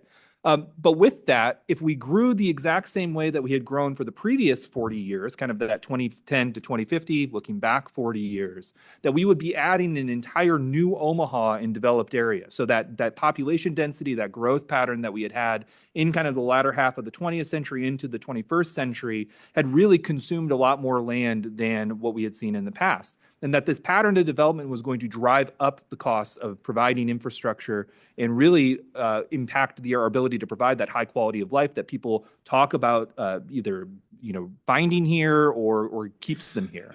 And so from our role in kind of this multi-jurisdictional pathway is really understanding how can we make this into policy decisions? How can we support that decision making at the local level so that instead of kind of repeating those things in the past that we know are going to be more costly for residents and communities in the long term, what can we do from a policy level? What can we do from data and understanding that to drive that? So a couple of slides here just to show some of that. So this map here, that lightly shaded area is historical development. So that's development that occurred before 1980. The orange development is all of the development that had happened really from about 1980 to 2020. And those gray areas are areas that are constrained either by floodplains or slope or things where we don't expect a lot of development to happen or we don't want development to happen for a variety of reasons. And so when you get into growth and development, most of our growth in the Omaha metro area has been in these areas we call greenfield areas. And you see those kind of highlighted there. These are new areas of development where we're mostly taking agricultural land out of production and doing housing and commercial industrial types of developments around the region. And what we know about this, and I imagine Mornike will talk a little bit about some of this from their plan, is that this is not an endless resource, that there are challenges as we look out 20, 30 years where communities, particularly in Douglas County, run out of the opportunities to continue that pattern of greenfield development. And so what we also looked to is opportunities within mostly that kind of lightly shaded yellow area for redevelopment opportunities. And there's a lot of things that we do on an ongoing basis with data, from permit data in our partnership with the Greater Omaha Chamber of Commerce to understand where building permits are occurring, to administrative data to understand where there's vacancy throughout the communities, assessors data, understanding where some of those opportunities for redevelopment may be able to occur, redevelopment areas from the city of Omaha and other partners around the region as well. It's really a combination of those things that help us understand where these opportunities are into the future. And so as we think about transportation needs into the future, where people live today, where they're going to live in the future, what that population growth is going to be, and how that pattern of development is going to occur is really important to how we look at it. The other fundamental piece of that is how people move throughout the region. So MAPA does an extensive amount of traffic data analysis and collection. So this is our traffic data map. I pulled out 72nd and Dodge, I think. Yes, 72nd and Dodge. And just this is an online web map. It's available. It has not just kind of traffic counts, but also a history and then also links to things like our top intersection report or top interchange report, something you may see at the bottom of Omaha World Herald online articles every once in a while if it's stories about transportation. But this data is really about what we know about how people are moving throughout the region today in vehicles mostly. And so this traffic report is really kind of combined with our understanding of where people live today. And we use that in a model called our travel demand model to really recreate how people move throughout the region, where we can say people live and work here and get that model to show kind of a traffic pattern that's similar to it. We forecast then where people are going to live and work in the future, and it gives us an opportunity to understand where we may need to invest in infrastructure in the future, particularly for roads and bridges and things like that. So traffic data, very critical to what MAPA does. We do this report every 2 years, really as a way of capturing and understanding what those changes look like. And you can imagine then, through this COVID period, we've seen a lot of changes in traffic patterns, more so than we would have seen. Historically, we had seen growth in traffic kind of across the region on maybe a 1% to 3% increase. But COVID-19 really changed how we moved as a community. And so in the chart here, you see 2018 to 2019, kind of these bienniums of our traffic reports. You see sort of growth in many of those areas. We have this broken out. I'll characterize this here really quickly. That outer Douglas area is a lot of the greenfield area that I highlighted before on that previous map. The urban core is really kind of downtown Omaha, the central business district. Pottawatomie County, Council Bluffs, and the broader sort of part of the urbanized part of Pottawatomie County around Council Bluffs in the area where housing development has grown, and then Sarpy County. And so you see this tremendous dip from in 2020 of where we saw an overall reduction in traffic as a function of people working from home, people, sheltering, people, basically social distancing and all of those things. And we've seen it slowly tick back up, but it hasn't been even. And it wasn't even before. We saw different patterns, but the patterns have changed. We've seen a slower return of traffic growth in our central business district and in that urban core than in other areas, largely in part due to changes in that kind of hybrid working and other things that we've seen. But those changes also open up opportunities. And so one of the projects that we've been studying with the city of Omaha is a redesign and a reconfiguration of roadways in downtown Omaha to take some of the wider roadways, the one-way roads, and convert them to two-ways and incorporate other modes of transit, whether that's bus lanes or bike lanes and other things. And that was a recommendation that came out of the Urban Core Strategic Plan with our partners at the Greater Omaha Chamber of Commerce. And so these changing traffic patterns really impact our ability to understand where growth and development is both happening or desired, and then allows us to take those infrastructure investments and align it with it, not in real time, but over the course of a planning period. So one of the things, talked about kind of transit or traffic rather, and how people move. But one of the things that Josie highlighted is this idea of an index. And so for Metro Next, we have Alicia Andrew here too from Metro Transit. Metro Next is Metro Transit's strategic plan about where they're going to strategically invest in transit service on routes that exist today and new opportunities for capacity for transit in the future. And one of the kind of fundamental pieces of that was this transit suitability index that MAPA helped support, which was really looking at what makes transit successful, not just where people are using it today, but what helps bring more people to it. What are the things that we can impact from built environment, from a housing, from development, from infrastructure like sidewalks? What can make that trip easier for transit users and really make the routes that we're investing in as a community more successful into the future?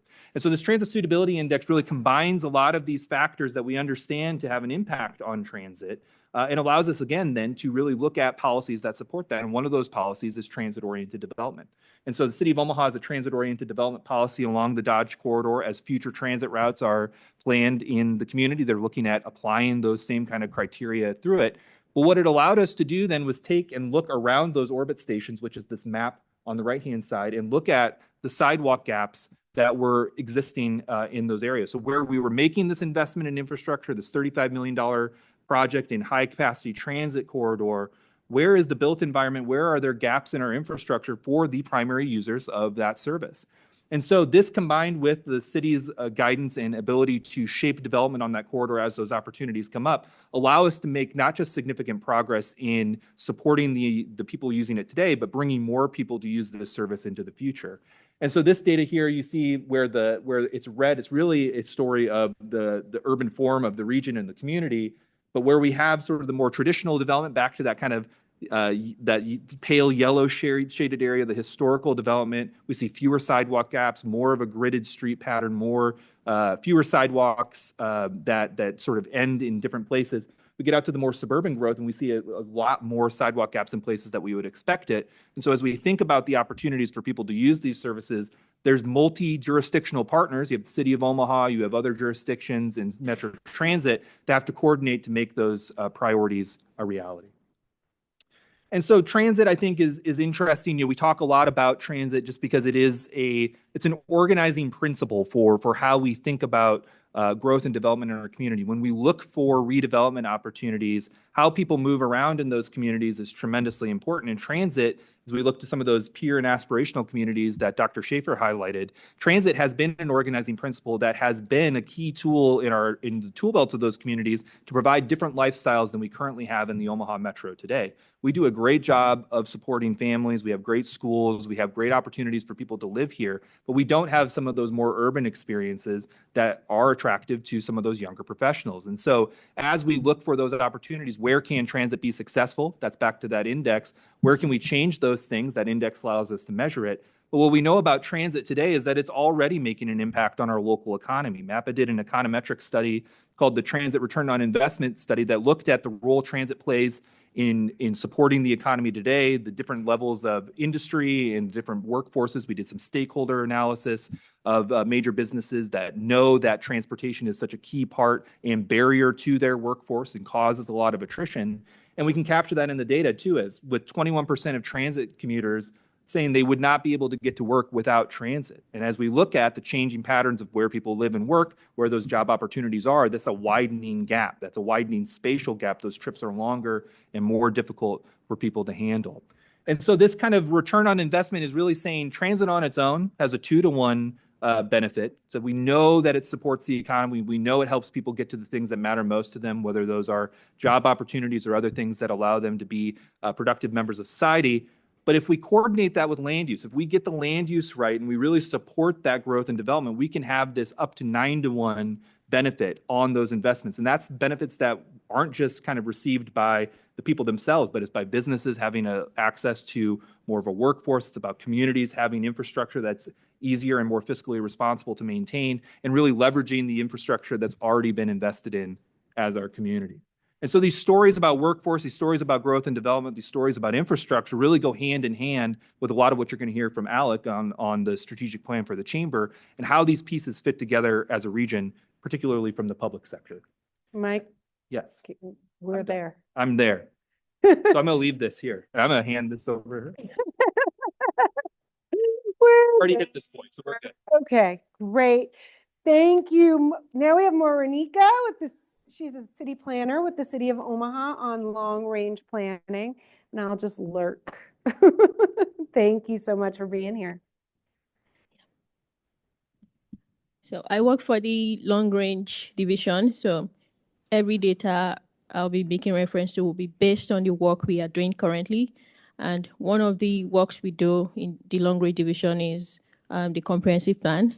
We also work on building a development summary, amongst some other things. So before we dive into some of the data that we use, let's talk briefly about Omaha's history. So it's very important to understand historical data before you dive into any project. So Omaha started as a frontier town.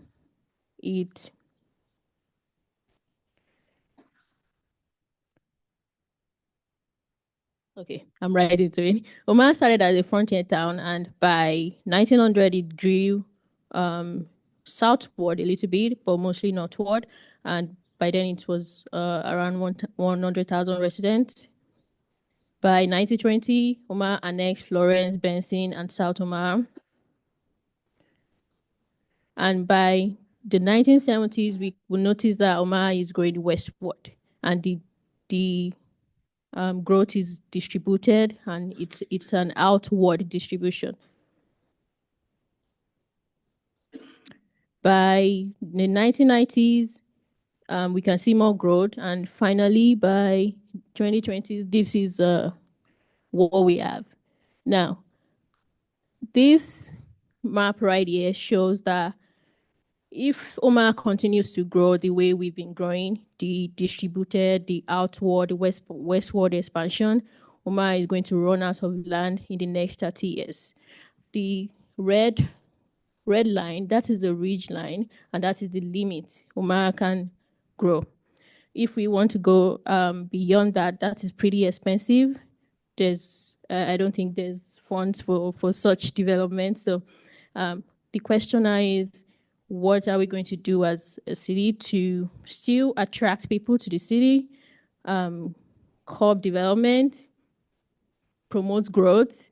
People want to stay, people want to live and work, but what can we do to maintain the outward? Omaha is known as a king, or let's say queen of annexation. So are we going to annex more land? Are we going to annex more land? Where do we get such land? So that is for the historical data. Another way that we use data is telling stories. So for this comprehensive plan process, we started with, for the first one, we call it listen and learn. And this involved going into the community, asking residents what they really want to see in the next 30 years. What is their vision and values? Then we bring all of that together to form a shared value. Now, this is just a picture of one of the posters that was presented in our workshop. And it's just to show that, oh, you replied to our survey. This is what we are seeing. And we are not changing or putting in our own words. This is your own words. Another way we are using data is check the second column, the map on there. This is like the first set of analysis that was done. We wanted to know the reach of outreach. Where have we reached? How many people has replied to our survey, and where do we need to do more? Then we compare to the ACS data to know that, okay, let's say 65% of the residents, according to ACS, is white, and 20-something% is black, for example. Now, based on the responses we got, are we hitting those percentages? If not, we have to do more. That is just an example of how we use data. Now, generally, majorly these areas are where we apply data. And that is all the elements of our comprehensive plan. For instance, economic development, we are asking the question, like you said, what is a good job? How can we make sure there's a good job? How can we make sure people want to stay and raise a family in Omaha? For mobility, we are asking the question, do people want to work? Do they want to ride a bicycle? Do they prefer to use metro? We can't just assume everyone wants to drive a car. As well, let's say for arts, culture, creativity, and preservation, we are asking the question, do people want more vibrancy in the city? And that includes the vibrancy in the downtown. Do people want an avenue to promote their arts? How do we put that in place? So all of this are the major elements that are included in a comprehensive plan. I keep talking about the comprehensive plan, but I'm not sure. Do everyone knows what a comprehensive plan is? Okay. I can see a lot of nodding. Yeah, okay. But in summary, a comprehensive plan is a vision for a city, a place for the next 20 years. It shows strategies, action, a shared value of what people want to see in a city. Oh, thank you.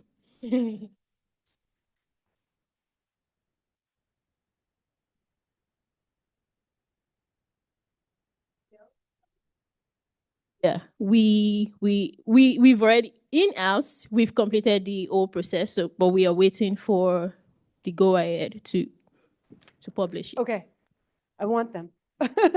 All right, next up, my dear and wonderful friend, Kurt Elder.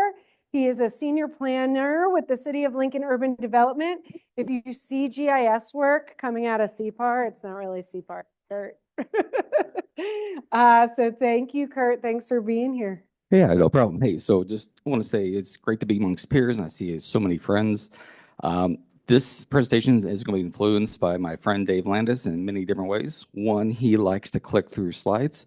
I have 30 of them. I will make it, don't worry. So we're going to get started. So just as we had talked about, just the main prompt, vitality. And I had to bring my laptop up because I just could not remember and memorize what I had written down. So here we go. Vitality refers to the overall health, resilience, and capacity of a community to thrive. It encompasses social, economic, and cultural aspects. It's about our ability to adapt to change, address challenges, and work together. There's a direct correlation, or at least connection, to me at least, between this idea of collective efficacy and vitality. We are more able to create vital neighborhoods when we are able to do it as a community. So with that, I came up with a bunch of ideas, and I want this presentation to be more about what are things that we're doing to improve our communities and improve our neighborhoods, one project at a time, using different data sets. A variety of topics here. I am a data hound. If you have a question about data or where it's coming from or how to use it, please find me afterwards. So of these 10s, we're just going to focus on our first 3. And I want to talk about some of these. So when we think about the community health endowment, there we go. So take a step back. So the community health endowment, and there's members of the community health endowment here. Thank you so much for all the work that you do. There you are. Yeah, so I've been lucky enough to work with them for the past, say, 10 years. And every couple of years, we do a new thing called Place Matters. And Place Matters looks at community data sets, both ACS, administrative data, LPS data, which is our Lincoln Public Schools data. And they work to create community conversations that want to inform the community, but also address and help them inform their giving capacities. The health endowment was formed by way back when Lincoln General Hospital was sold. The proceeds of those funds were then put into an endowment then to support health initiatives across the community. Going into Place Matters, when we look at this facet here and looking at food access, I'll just pop into here. So I work with the Health Endowment, Extension, UNL's Bureau of Sociological Research, and they together with the Nebraska Grocers Association, we go out and they hire people. Thank you so much for that. They hire people to go into every single grocery store, U-Stop, gas station, whatnot, and they complete a NIMS assessment. NIMS is Nutritional Something Measurement Survey. I apologize that I should have that off the top of my head. But what that means is that, so let's say we have the 5 food groups. So we have a score possible of 0 to 5. Pretty easy. So if you have a store that has lots of access to food and they are close, well, then that area around that store has greater access. Doing some GIS processing, we come up with an image like this. We see that there's some quick takeaways from here. I just highlight this area up here. This is in Northeast Lincoln, and probably back in 2007, a grocery store was there and went out of business, and due to non-compete clauses, they could not put a grocery store back into that location. It still shows up here today. Additionally here, there was another grocery store that did not own their building, but when the rent increased, they had to leave, thereby creating some gaps in service. I highlight this section here. This is more of our older down part. This is our older part of Lincoln and things what we would consider as our affordable housing, lower income persons. It shows that it's great access. This looks at spatial access. This does not look at cost of food access. This does not take that into consideration. Does not take into consideration buses or things of that nature. This is just a waypoint for us to have a good conversation. But what we do know about this area is, take one step back. There we go. So in this last area that I had highlighted, I have another data set that looks at where our little free pantries are. There's a lot of places there. So what do they do with that information? They go and they send out their fresh food van to these areas of high need, and they do great work in the community. There's a stat that I had known, but I was on my notes, but my computer just died, so that's always exciting. So they also do some other work. They look at they do some work with LPS, and this is their youth fitness score. Those of us who are old enough to remember the Pacers, those of us who are old enough to remember the Presidential Fitness Award, remember the red badge. I didn't get it either. I was a chubby little kid. I just could have been far enough. It wasn't my fault. It was. I liked cookies.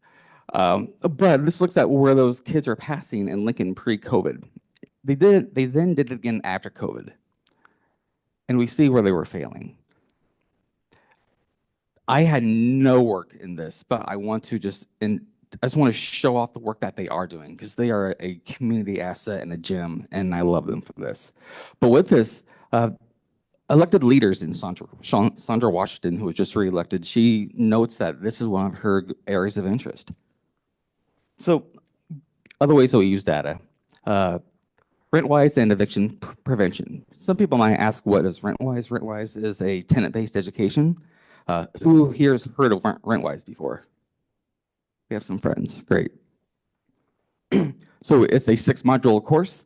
That's what they are. And when I worked with them, so when I first started working with them, they were all just a in-person, paper-based system, and they didn't know how effective their training and program was at preventing evictions and increasing housing stability. But through a research project, we saw that in 2019, pre-COVID base eviction rates were 3%.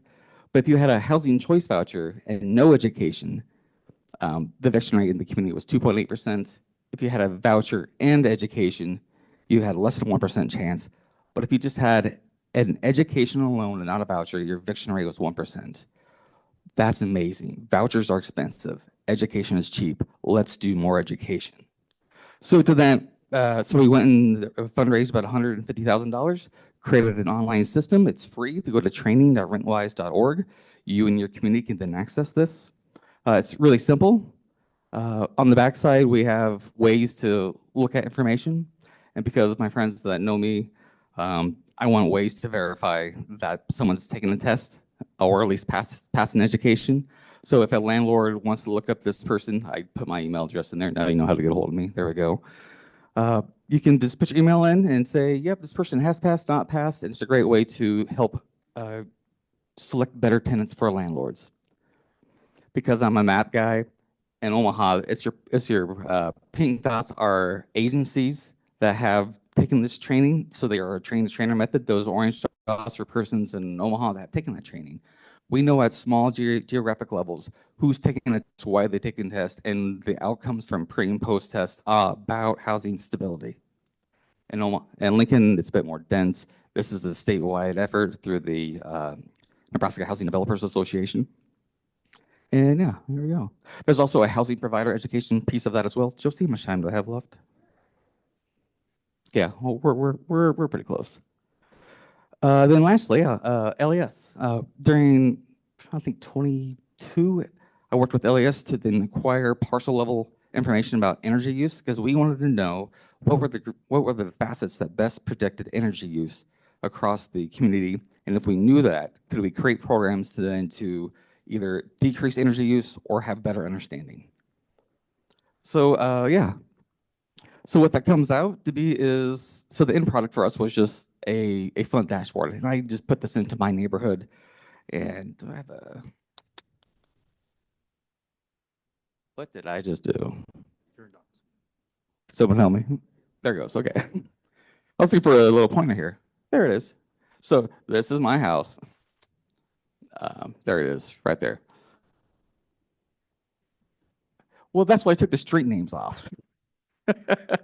So what we learned about this project is that we had a parcel with energy use for both summer and winter, and we had about 130 different variables from both different data sets and things that we could get from the assessor and things that we could buy online. Our training model for both summer and winter came out to be about a 0.82 on your R-square, so it's a really good predictive model, but the actual validation model was about 0.71, still a really good model just to predict energy use. But what's cool about this is that, we'll get there. So we see these areas of high use. So I talked to my neighbor. She says it's okay to say this. The reason this house is red, and these are things I did not take into consideration, is this is a daycare. Lots of kids going in and out. You have people who have health issues, either hot or cold, whatnot. And when you look at the 5 biggest predictive facets, it was not about the house. It was about personal choices and how they use energy. So when we look at all of single-family homes across Lincoln, we see there's roughly about 4,500 parcels that are both high energy users in both the summer and winter. We can then do direct marketing and advertising and things of that nature. Pretty cool. But yeah, I also have the complexities. I have 2 slides. I'm done. These are things I think about because I'm a weirdo. How does generational individualism do all this stuff? So these are the kind of things I think about. And lastly, when we think about data people in your community and also within planners and how we use data and find problems and then we create solutions, we need to protect their curiosity. We need to overvalue those staff that are connected with trust, wealthy across disciplines, invest in technological and operational capacities, and we need to embrace storytelling to create meaningful change. Nice, thank you. Really great points across the board, right? I talked about MSAs. There's still so much different within MSAs, right? We see really big differences across Lincoln. The level of optimism by like different areas of Omaha, that slide from the survey, I was like, Westo feeling really good. Everybody else was not, like, but big differences, super interesting. So really interesting themes about geography, really different types of data being used across the board. So we have a lot here to discuss. I don't want to take up super time. Questions for this group? You need a minute to process. All right, so you sure? I'm going to ask a question, then you're all going to have questions, and I'm going to take them off. Oh, there we go.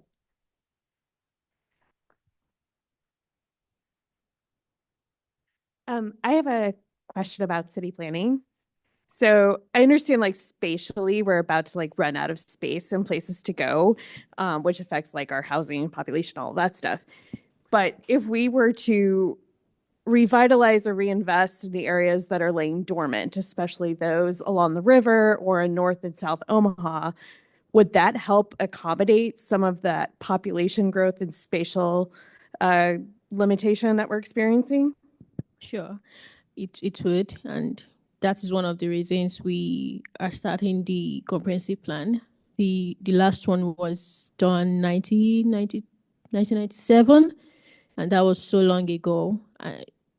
So many things has happened since then.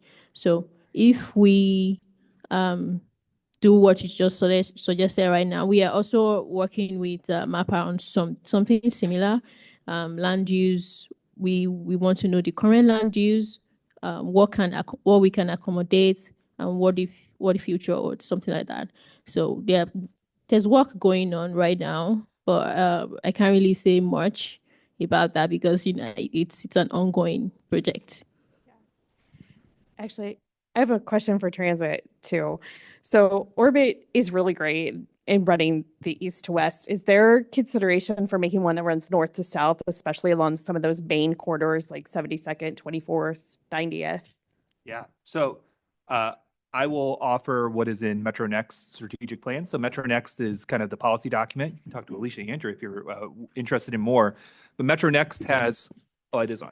Metro Next has kind of three primary corridors, Orbit being the first one.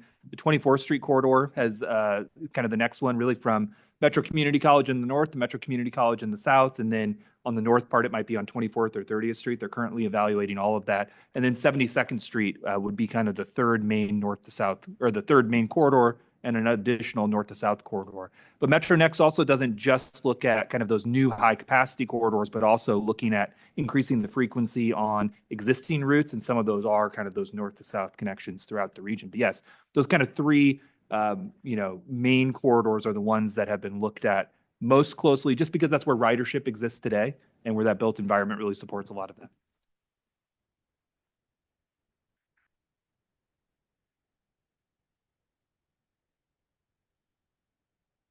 Hello. I had a quick question about, it was cited that 21% of transit commuters said they couldn't get to work without transit. How are we defining transit in that instance? Anything with wheels or specifically public transit? That was specifically public transit. Thank you. Yeah. Oh, that's high. Wow, I didn't know that. I think we take one more question from the group, and then I have a rapid fire for the panel. Jungmin, you see him up here? I could walk, but why? Hey, I have a question for like after you have all this nice data and you've acquired it, you've looked into it, how do you then go about getting it to people who need to see it? Because that's a part that we're kind of struggling with in my community is just like, we have this really great thing. How do we get it out to people that actually need to see it, not just look at it and give ourselves a thumbs up? And I'll take a quick step of that. A lot of that comes down to having champions. And oftentimes it's better to have a champion that's not within city government. It's better to have a champion that's a nonprofit that can tell your story for you. They have better access to different community groups. So if you have those outside champions, then you can go and create your web applications. You can create your great images and go forward that way. I think that's the most effective way. What do you think? Yeah, I think that's a big part of it. I think a lot of it's understanding the audience and what they need. I mean, you see Dr. Schaefer in the newspaper and on the radio and Don't lots of listen to me, though. places all the time talking about kind of the latest reports and releases. And I think that's a very compelling way of getting the word out.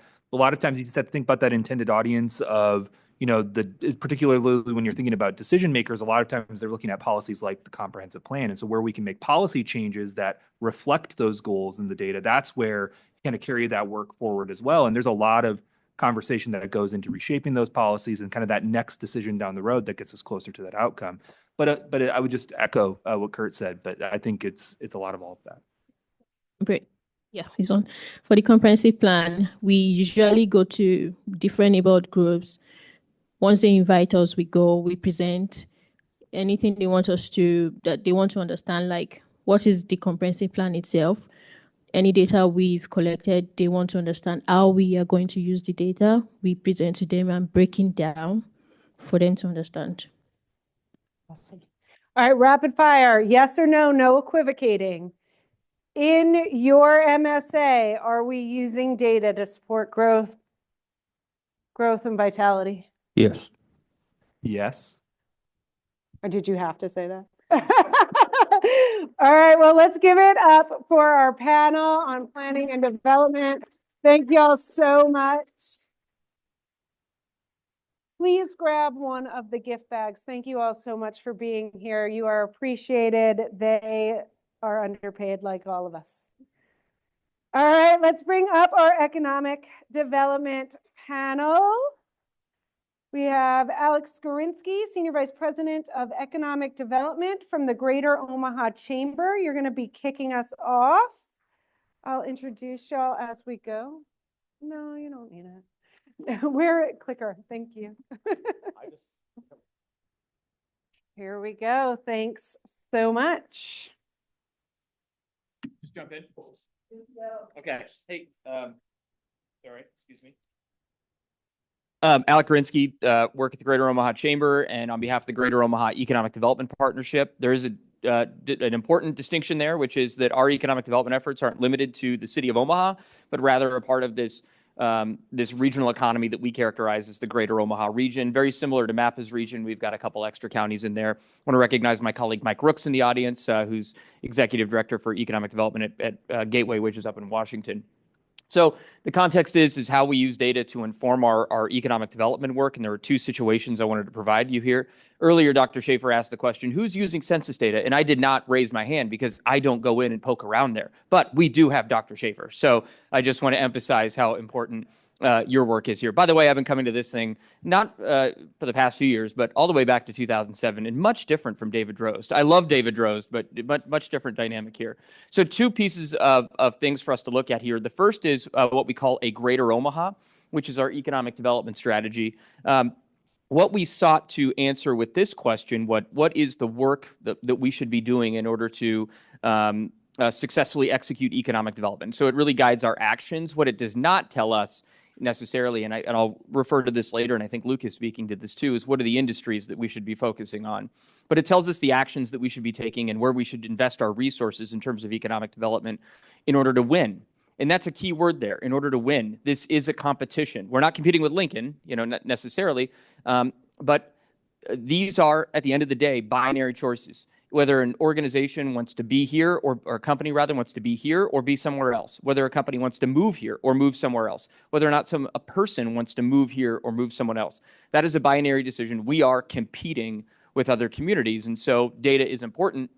So, but Dr. Schaefer, I kind of walked in earlier and you were covering some of the same things here, and I apologize if you've seen this before, but we all know and we all believe, many of us believe, that we are pretty great. We are always on the top of all of these lists.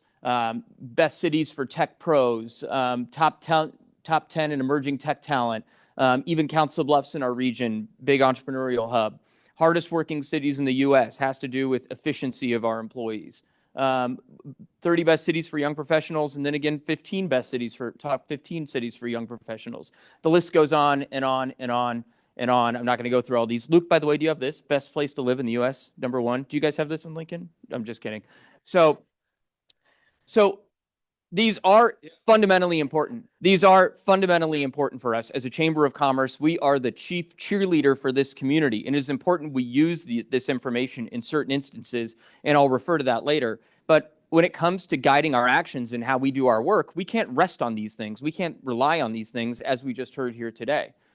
So we believe we could be greater. So we're great, but we could be greater. A greater Omaha, it speaks for itself. So we have, over the past several years, published this thing called the Barometer. It compares ourselves to 9 other communities, 3 peer, 3 competitor, and 3 aspirational cities. I'll just list them off for you quickly here. Salt Lake, Louisville, Colorado Springs, Des Moines, Kansas City, Oklahoma City, Austin, Raleigh, and Nashville. You might say, like, why are you have Austin, Raleigh, and Nashville up there? I'm a golfer. I'm a hack. I don't watch YouTube videos of people that golf like me. I watch YouTube videos of better golfers than me. We need to take the same approach when we think about how we want to grow as a region. What we know overall is that so the barometer measures our economic competitiveness compared to these other cities. And by the way, our next barometer is going to include something like 25 or 26 cities. But what we know is that our economic competitiveness, this game of winning, we rank 6th overall compared to these other cities. And we're actually, and these are all comprised of indices. We talked about indices later. So this overall indice, we're actually less than the US overall. There are a handful of sub-indices that contribute to these indices, which I'll walk through here in a second, that tell us that we're not competing when it comes to these other communities. When we do well on these indices, we have better conditions, we have better circumstances that people and opportunities want to be in. And so those are the factors that we have to look at. So just to break down a couple of these. Overall growth, some of the things that are we're bottom of the list on. And by the way, we don't look at being number 6 or being number 10 as a birdie. That's a bogey, another golf reference, because that is 10 out of 10. That is not a good thing. Just want to be clear about that.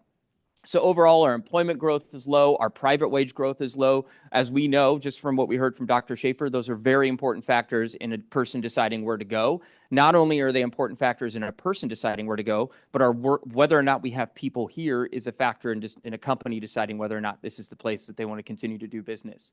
Entrepreneurship, we rank low. Things that contribute to that is the type of employment we have. A lot of your entrepreneurs will come from business services. So our overall business service employment is low. And so if we're able to increase the density, there's that word again.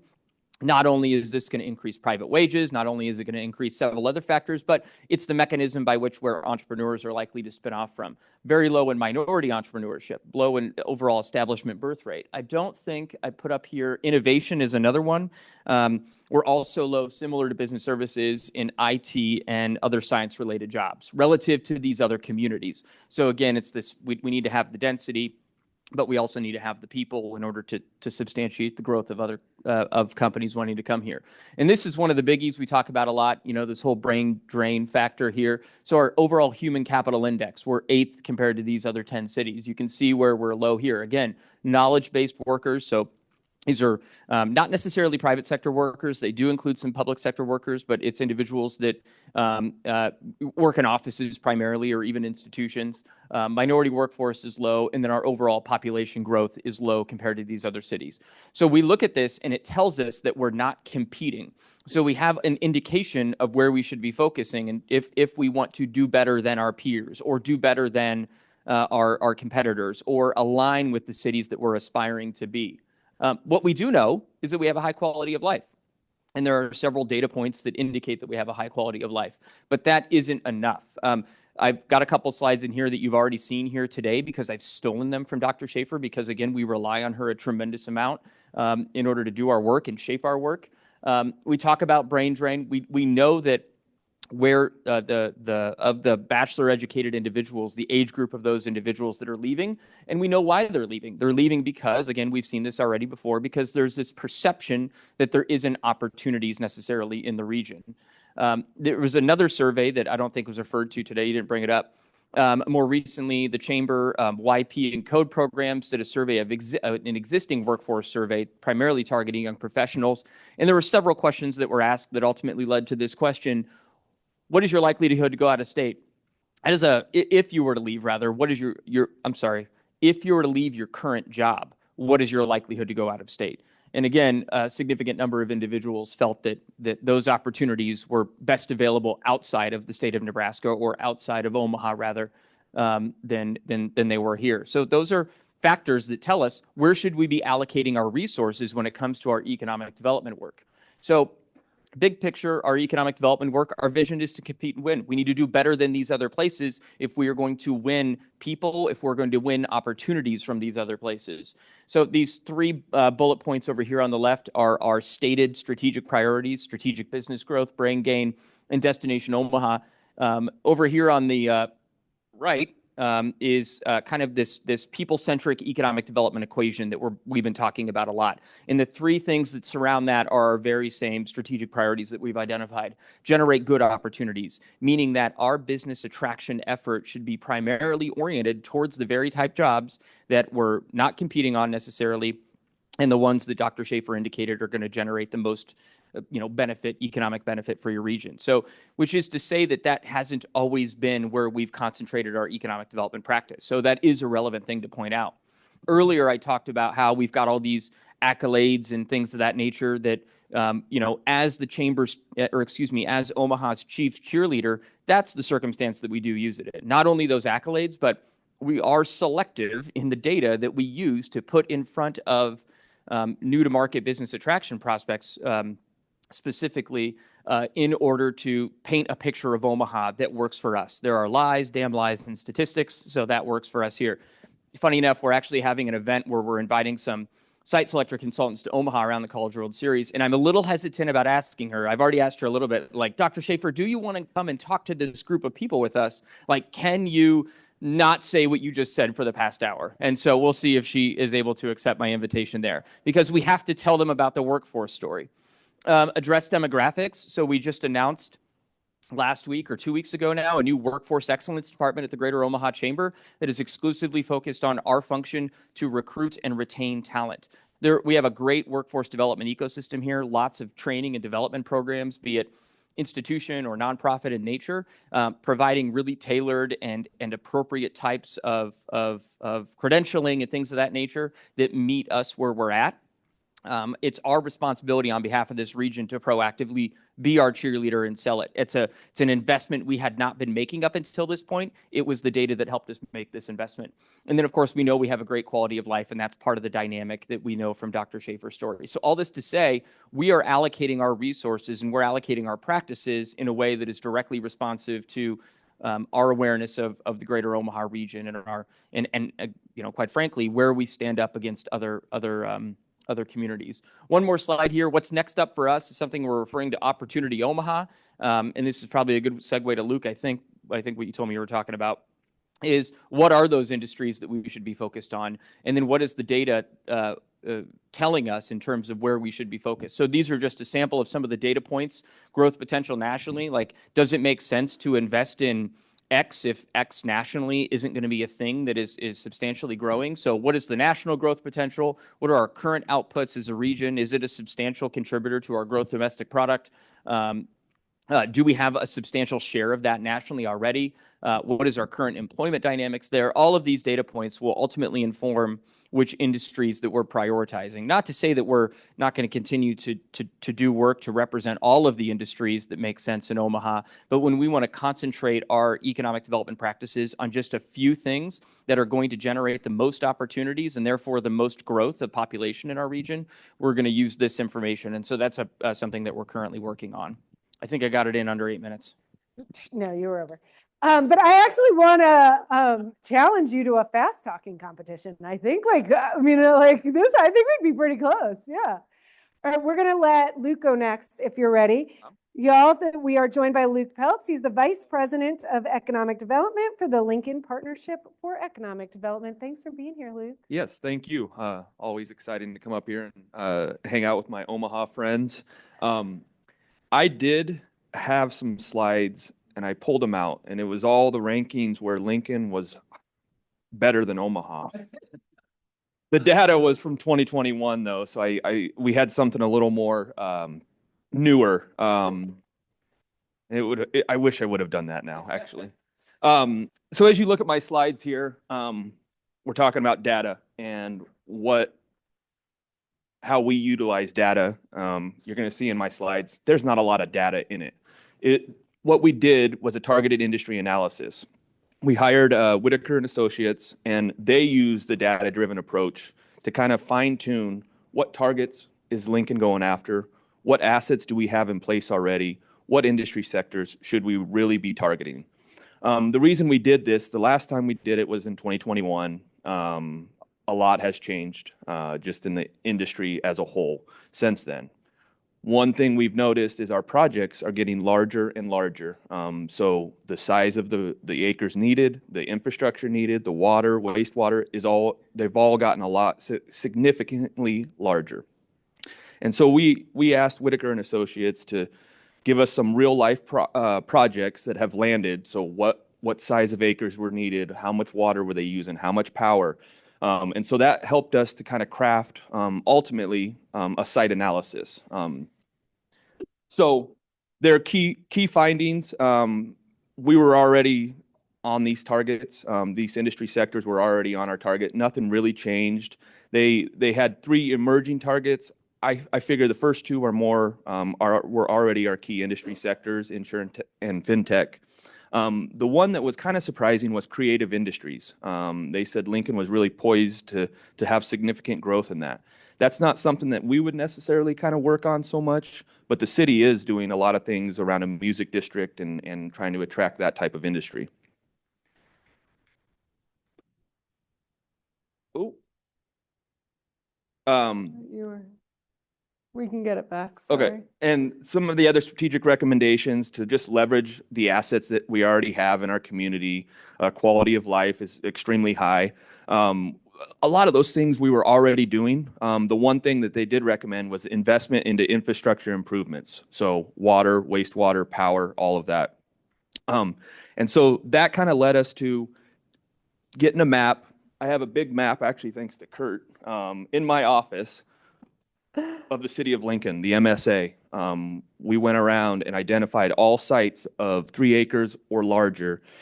So we identified 130 sites, got their zoning, the future land use with the 2050 comp plan, the growth tier. Is it something in the next 5 years, or is it 30 years out from the city's perspective? Floodplains and utility locations through all of that.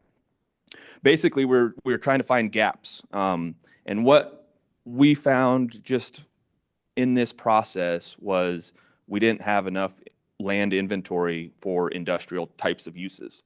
And so with that, of the 30 sites, 33% of them had floodplain issues, so probably not buildable on. Lack of water, wastewater infrastructure, 42% of the sites did not have water on site. And what Whitaker and Associates really identified was larger parcels of land, so 100 acres or larger.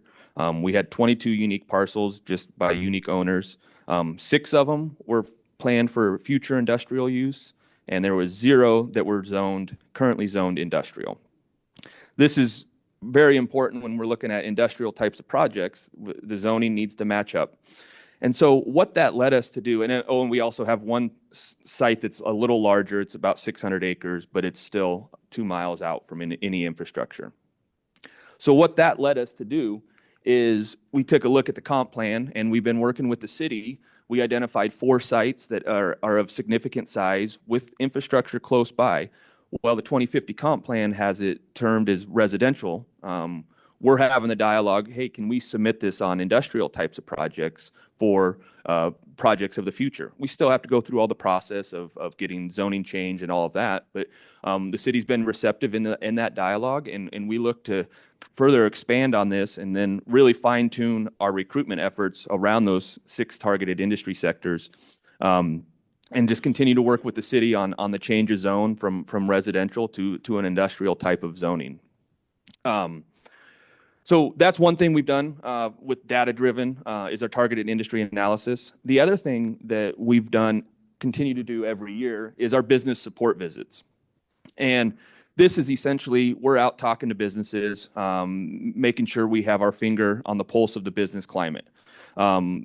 We've done this program every year. The last time we actually did a full-blown survey was 2019. So this year we're bringing that back. So it will be very interesting to see the comparison from 2025 to 2019. But when I was leading the programs back in 2017 and 18 and 19, it was always the same things coming up. The community strengths were employee work ethic, quality of life, strong education system, and the cost of doing business was low. The biggest weaknesses we had was labor, both skilled and unskilled. 70% of the respondents said that was the biggest weakness. As we kind of took a little deeper dive into the data, specifically around 2018, the number one issue cited for barriers to growth was labor, and that was both skilled and unskilled. And so when we kind of dove down into it even more and got more specific around the manufacturing industry, all of those companies that we interviewed, I think there was 28 of them in 2018, it was the same 10%. If they had 1,000 employees, they needed 100 more. If they had 100, they needed 10 more. And so this got us talking with 3 of our local manufacturers, Bison, TMCO, and Kawasaki. And they said, we just need people. We will train them. We just need them interested in the industry as a whole. And so we created the Lincoln Manufacturing Council as part of this. And what the council did was created a level 1 introduction to manufacturing. So how to read a work order, workplace etiquette, how to use a tape measure, that type of stuff. It was created, the curriculum was created by our local manufacturers. It is taught by our local manufacturers. It's all industry led. Our organization just helps facilitate and get the spaces set up. We provide meals, we provide childcare, we provide transportation, and that upon completion of the 6-week class, we meet in the evenings, a $250 stipend to for the kind of the time commitment that they had. And we do this in partnership with a lot of our nonprofits in our community. They have case managers that are helping getting the students into the classes. We also do a class at the corrections facility. Right now we have one going on. And that's been a great avenue. So you can see the numbers up there. 2019, we started this. We were fortunate enough to get some ARPA funds to expand on this. So we're going to do 7 classes this year, meeting that need that industry has been telling us they need for many years now. The corrections facility is been a great avenue. We have 21 students going through it right now. There's a stat out there that formerly incarcerated individuals are 24% less likely to return to prison if they acquire a new skill while in prison. So that's the goal, is once they are released, they go right into the manufacturing job. With the ARPA funds, we were able to expand it out to a level 2 class. So those students that have went through level 1 or are currently employed in manufacturing, we partnered with Southeast Community College. Once again, it was industry-led for the curriculum. It's a little more intense of a class. There's testing involved and all of that. But the thought process is you go through that class, you get a bump in wages for getting this credential through the Manufacturing Council. So with that, happy to, yeah. Yeah, thanks for being here. Just the teacher and me, a couple things I want to say. One, it's really interesting how the planning style data is really informing economic development strategies. So I think that's interesting. And then to the group, like the exposure to different ways of knowing different types of data today, like if you noticed it or not, man, there's a lot of different data coming at you, right? There is surveys, there is, right, administrative records, there's all sorts of different types of analysis. But I actually love that you haven't done a survey, but you've still been talking to people. Talking to people in a systematic way is data.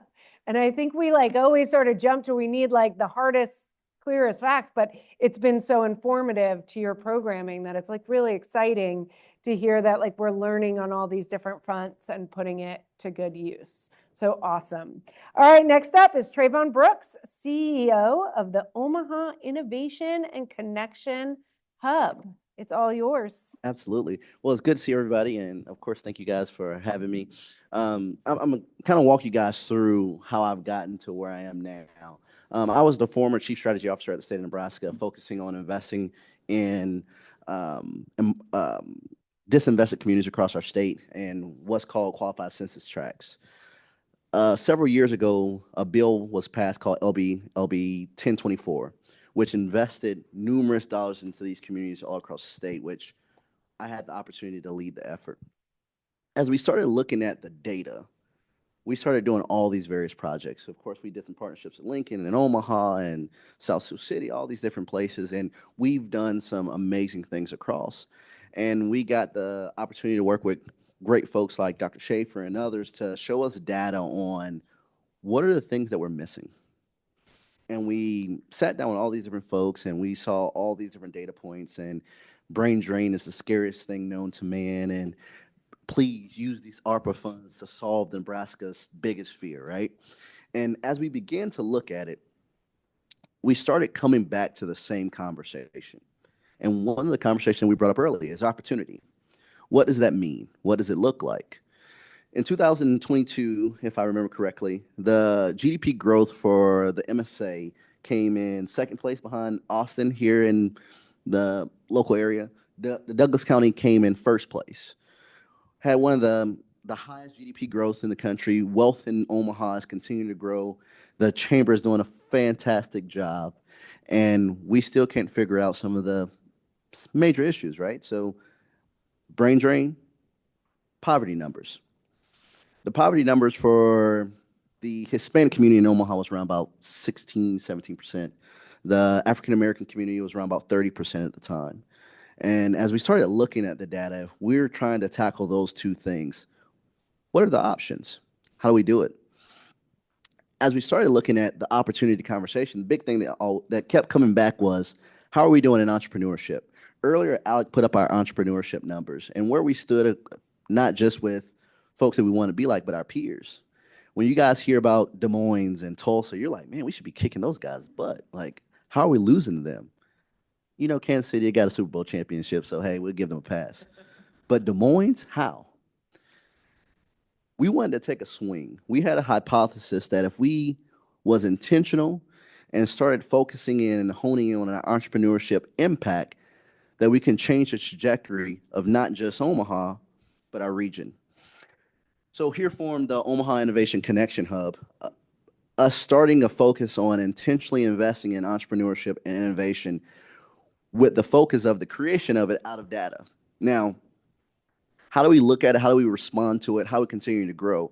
Traditionally, as you think about economic development, historically, it's about getting the big fish. It's about how do we get the next Facebook to come to Omaha. Drastically, as the growth of technology continues to grow, that is drastically changing.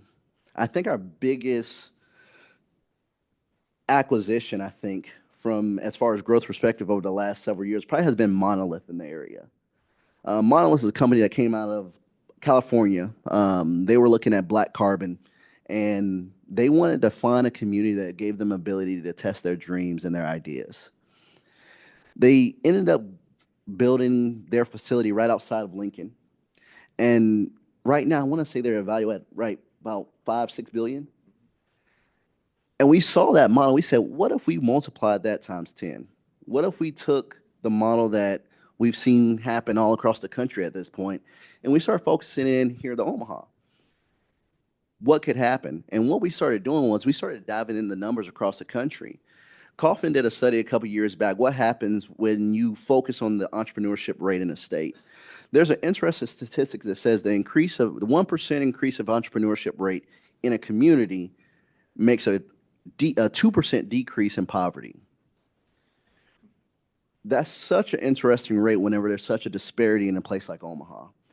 We have some of the most wealth being created. We have a great GDP growth. I don't think our GDP growth is probably going to change drastically. We're going to continue to do some amazing things here in Omaha, thanks to the chamber, thanks to our map of friends. But how are we making sure that the growth that we're seeing in Omaha is affecting all of Omaha? And as we started looking at that data, the Omaha Innovation Connection Hub was created. And my focus have been focusing on how do we make Omaha, how do we make the region, how do we make Nebraska one of the best places to start, grow, and scale a business, not just in the region, but in the country. And why is that important as you guys are doing the things that you're working on? Is because we think about opportunity. One of the conversations I think is being had, and they don't say it as elegant as I think the conversation has been here, is Omaha hasn't always been the sexy place to get a job. Insurance isn't always the sexy job, or logistics isn't always the sexy job. How do we combat the national narrative of who Nebraska is? So our big swing is let's create new cool shit. And that's the fun thing that I have the opportunity to work on every day. How is data driving that? And how we're leveraging that conversation to make sure that it's invested in everything that we do. 2/3 of all GDP growth right now in our country is coming from the high growth field, right? Every day we hear about something that's happening, whether it's with Facebook, Amazon, Elon Musk is doing his thing on 50 different projects, and of course, Doge as well. How does Omaha respond as being a part of that conversation at large? That's going to continue to define how we look at the growth of Omaha going forward. As we're starting to see in our peers, Des Moines is growing drastically. What Des Moines have done is actually pretty interesting. Des Moines has started to double down on their insurance tech. For the folks that's in the economic development field, when Des Moines said we're the best place for insurance technology in the country, we're like, yeah, right. We have it here. All they did was put their flag in the ground and created the Entrepreneurship Accelerator to tell every entrepreneur that has an investment focus and starting a new investment company to come there. We haven't done it, so they get to put the flag in. Whenever we start thinking about our logistics technology, here we have Warner, we have BNSF, we have all these massive companies, and it's one of our biggest industries. Why are we not recognized? We have other places that's put their flag in the ground, especially on the startup front. What we've also seen in those communities is young folks want to go there and be a part of those communities. And there's an interesting hypothesis on why folks are going to where the startup communities are growing drastically comparing to a place like Omaha. And it was fun having this conversation with some of the folks down at MIT. They said the growth of people have gone from, we went from a problem-based community to where people were focused on identifying problems to solve in particular fields, to a purpose-based focus to where I want to solve problems that I can directly relate to in my backyard. So when you see communities like Des Moines or like Tulsa, they're tackling it head on. And they're using data to do it. And for us, we're taking a swing on doing the same thing, but using entrepreneurship and innovation as our singular focus to say that Nebraska should be the #1 place to start, grow, and scale a business, and hopefully make a lot of money in the process. All the data that we used to come to that conclusion, I think all came from you guys actually, which is fun. But that has been such an interesting journey for us traditionally. Omaha, we don't have a very robust entrepreneurship ecosystem. For the longest, Lincoln got to beat us up for our entrepreneurship ecosystem, and just by a little.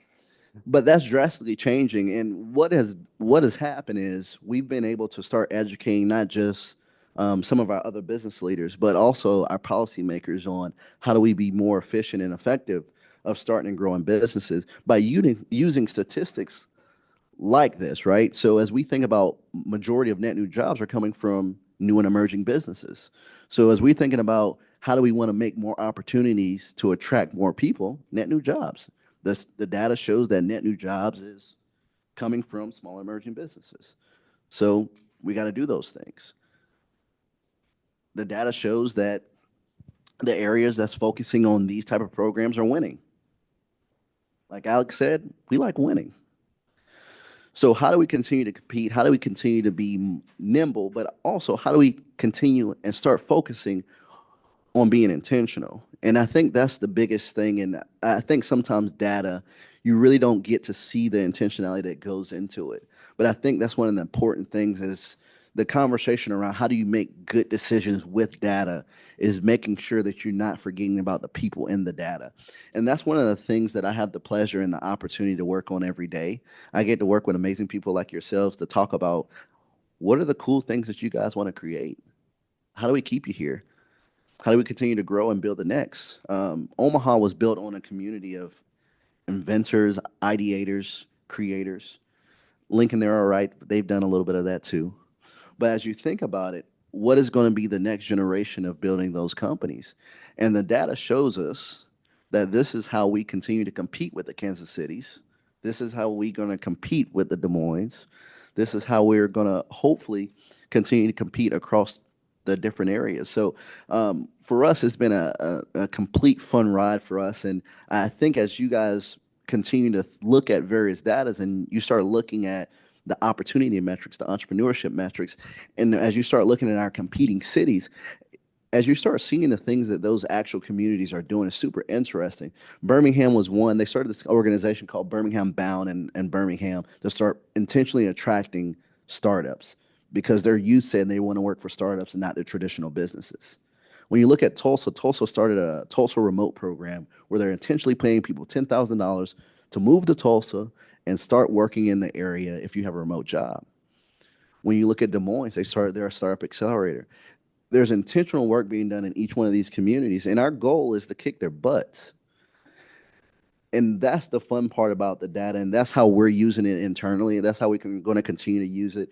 There's other things where we can get a little bit more on the micro level to more so think about some of the industry needs, more so about what technologies makes the most sense, especially around top investors. What are the best place to attract other companies to do MVPs like that? But other than that, those have been our major focuses. This is how we leverage data initially. And this is the big swing and the hypothesis that we have to help grow Omaha and the region in support of these two guys over here. So, but I appreciate it. That's all I have. Thank you. Get your hands up for questions. A couple quick comments before we jump into that. Truly, the data is the easy part. And I say this to both groups of panels, right? We can put this data together. I mean, it took us some time. It has some challenges. You got to work through some things, but the data is the easy part. Then we have to take the data and do things with it. And back to your question, it's not easy. It's not straightforward. It's fraught. It's political. And so all of these people are here today because I truly believe they are not just experts at data, not just experts at what they're doing, but they're experts at putting it together and getting something done for you all. So again, thank you to this panel. Second, I think on our website, data for policy and decision makers, excuse me, allergy season, friends. And you will find the LB 1024 data. The differences between, I actually think that's mine. Yeah, thanks. The differences between the balance of Douglas County, North and South Omaha census tracts blew my mind then. We haven't made a lot of progress on that, on those things, right? When we break the MSA down, wow, things happen. Kurt worked on that too.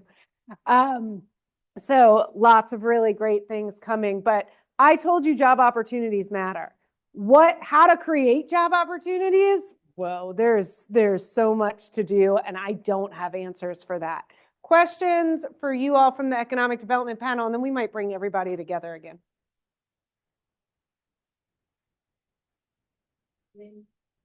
Sorry, I have a question from Dr. Schaefer and from all the panelists, that when you did the data analysis, did you, since Nebraska, MSA, we can say that is emerging as a service provider hub, kind of like establishing the data warehouse in Council Bluff area, and then also Microsoft, Google, and Meta is here.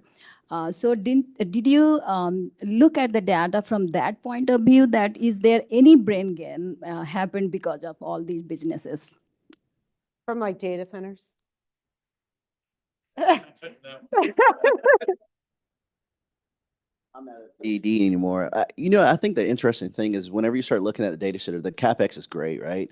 The amount of jobs that it attracts isn't so much. And I think a lot of times whenever we talk about the data centers coming, Facebooks and all these different, you see the big number of what they're investing. And we never really talk about how many people they're hiring. And the reality, and it's a tough reality, they're not hiring a ton of folks. They're hiring a decent Doesn't amount. require it. But for it's, data center. yeah, it's not just a ton of folks that they're attracting.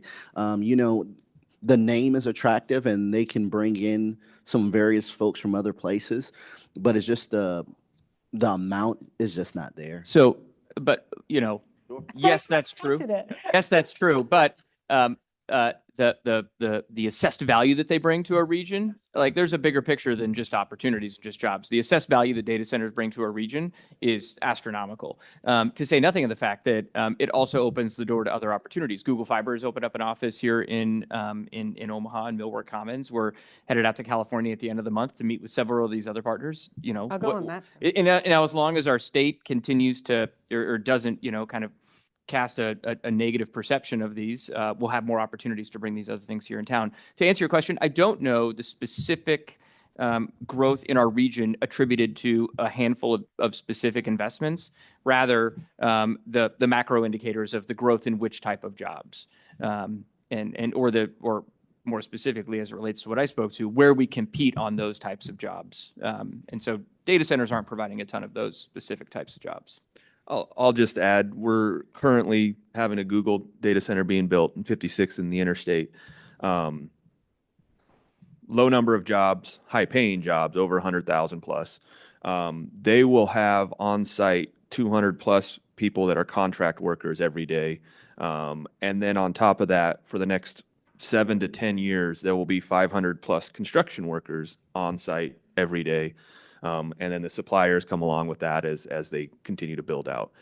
So, and we'll know more at the end of the month. We're actually sitting down and meeting with them. They're going to kind of walk through their actual plan. We'll see how much they release, though. Congrats. I honestly think data center strategy and like the pros and cons that could, I think that could be a whole series, honestly. Because I think you guys both could probably talk about data centers and energy probably for an hour and a half too. So that's a whole nother convo. So.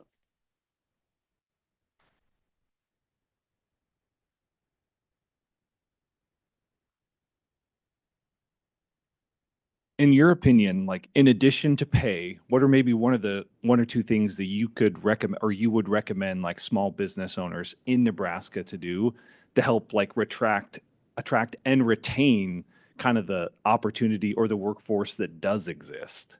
What are maybe some of the things that you see businesses maybe missing the mark on kind of attracting and retaining the workforce? The answer isn't a good one for a small business. But there is a relationship between employment, housing, and childcare. And there are some great examples of employers who provide housing and childcare solutions. I think a great one is TMCO how big is TMCO, by the way, employee-wise? 250 employees. By someone's definition, that's small, you know. But TMCO in Lincoln is providing housing and providing childcare to their employees. There are several examples of that here in Omaha as well. There are examples of that don't go to that extreme, but rather they are a part of the solution to making sure that their employees can access housing and childcare. So that is really fundamental. I don't know whether or not if someone's going to move here for that, but maybe that's irrelevant because if you want to retain that employee, you know, making sure that they have kind of a well-rounded experience. So that's pretty important. At the end we're right now doing an employer housing and childcare solutions kind of guide. And towards the end of the year, we'll be doing an employer solutions summit to connect with employers to help them see some of the other great examples of ways in which employers can address those needs and those challenges of their employees. Yes, thank you so much. Gentlemen, thank you so much for your presentation. I think this was exceptional information. Proud to be here. The question I have is for Mr. Brooks on the end. I wrote as fast as I could, Trey, but I'm not sure what the data stat was that you shared with us on 1% of increase in entrepreneurship equates to a 2% decrease in poverty. And is that a local stat here in the state of is it local to Omaha or a Nebraska stat? So that's actually a national stat. So the Right to Start did a national study in partnership with Kauffman to look at the effects of entrepreneurship right across the country. Of course, Kauffman, as they were doing that, were here local and supporting us and using the data locally to identify that. to hopefully encourage our policymakers to increase entrepreneurship activity across the country. But that's also to help educate our policymakers to grow more economic opportunity around entrepreneurship. I have one down here and then we'll. Thank you all for your presentation. I appreciate it and enjoyed it. My question is now, first of all, just start out with a quick comment in terms of, and I know Alex, we know each other, but you mentioned about the perception of there's no opportunity. I think when you look at the survey that the chamber did in terms of African American people of color, they're giving you their input, they're giving you their feedback. And for me, perception is real. And my fear would be 10 years from now, you have those same responses, if not worse. But my question is what are the businesses and industries doing to promote more growth for those existing employees that are there? And then also, are we missing the boat in terms of a business strategy, in terms of internship, getting to the high school and the college students to get those internships to invest now so that they have that investment in the city so that they don't want to leave. So I guess, I'm just trying to think of what are the ways that the business community is really taking a look at this and saying, okay, we need to create a more, and I know this is going to be a muddy word, diverse workforce, but that where people can see themselves and stay here and then create that arts and culture and entertainment that they want as well, that nightlife. And so there's several of us that are doing that, but I think the business community needs to come together and look at that business strategy. Thank you. Was that a plant? Can we talk about internships for a minute and the importance of Intern Nebraska in retaining particularly those students that go to UNL and that go to Creighton and that go to UNO, and whether or not they're from here or they come from other places and they take advantage of internships through, among other things, Intern Nebraska, and those corporations and those businesses are able to pay a wage for those internships, and more likely that those students are going to stay with those companies or stay here in Omaha. And in fact, I saw a prior presentation of Dr. Schaefer's, I think it was in Fremont, my road show I go on with you where I just listen to you talk other places, where the increase, kind of the trend line was changing a little bit with respect to the bachelor educated individuals, I believe. And it was about the same time the Intern Nebraska program started. So call your senator and encourage them not to support eliminating Intern Nebraska. So, and on behalf of the Chamber of 501c6, I can say that. And so that is an important political issue for us. So to answer your question about the business community around exposure to opportunities, that is why we have the Workforce Excellence Group at the Chamber, led by Del Narad, who's our Chief Workforce Excellence Officer. And their primary function is recruitment and retention. In the retention space, it is their stated purpose to expose individuals, particularly individuals from untapped talent pipelines, in order to expose them, introduce them to opportunities that they may not be aware are available in the region. It's pretty new and kind of work for us overall, but that's their charge. And I would say that the business community comes together around the Greater Omaha Chamber. And so I can't speak for what any one individual business does, but on behalf of the business community, that's the work that we're doing. And there's one thing that we're doing. We have a program called My Turn. So we have 200 plus interns that are in the community of Lincoln, where we essentially host various events for them for networking opportunities to get to know their peers and other businesses, trying to get them immersed into the community. So we'll go to a Salt Dogs game. We'll do a Haymarket tour just so they get outside of their cubicle and get exposure to the great community of Lincoln. And so that's a program that we've been very intentional on for the last 6+ years. So give a quick plug to, I'm a huge fan of Ignite Nebraska. I think they're doing one of the better jobs of actually figuring that piece out. There's a huge disconnect between sometimes our business community and the work that has to be done in the middle to getting that person in the seat, especially from diverse backgrounds. And as we know, there's a lot of meat and potatoes in between. Ignite has really put together a really interesting program to where they kind of handle some of that stuff in the middle, to where they're working directly with the organization to identify exactly what they want those folks to learn and helping them kind of work that through. And it was started off with Blue Cross Blue Shield as the first company. And I think they're actually housed here somewhere in UNO. And they're doing a really, really good job of figuring it out. But that was business community. That was the business community leading that. I know the chamber was a little bit involved in it in the beginning. I'm not sure about their involvement overall, but I think that's an example, and I think we're probably going to see a lot more of those examples, and Ignite Nebraska continue to expand as well. But of course, there's a lot more work to be done, but I wanted to give them a gentle plug because they're doing a phenomenal job and they're tackling that exact focus. Mm-hmm. Absolutely.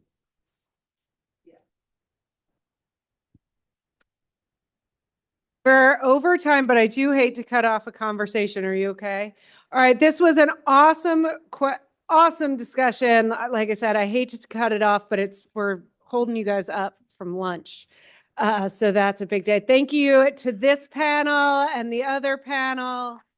Appreciate you all so much. Grab your bags. We just have a few closing remarks, a couple things we want you to do, and then we'll get you out the door. Thank you, though, for being here today. Okay, nice and quick. Just a few closing things. So first of all, I would be remiss if I didn't thank the CPAR staff, Tara Grell, Dina Lund out in the lobby, Clay Stevens in the back, and all of our students, Megan, Carla, Jungming, and Nacho. Please give them a round of applause. This doesn't just come together, so we appreciate their hard work. On the screen, you see the QR code. You can scan that. It will take you to the web page for today with all of the presentation materials that you've seen, and then that evaluation, which I mentioned earlier. We really do value your feedback, so please fill that out for us. And then mark it down, a date on your calendar, Tuesday, September 23rd, 2025. That is part 2 of the data and research series for community impact. So that will be a hybrid option, remote, online, virtual, and then also here back on campus. So we hope to see you then. Thank you so much for joining us today. We hope you have a great day.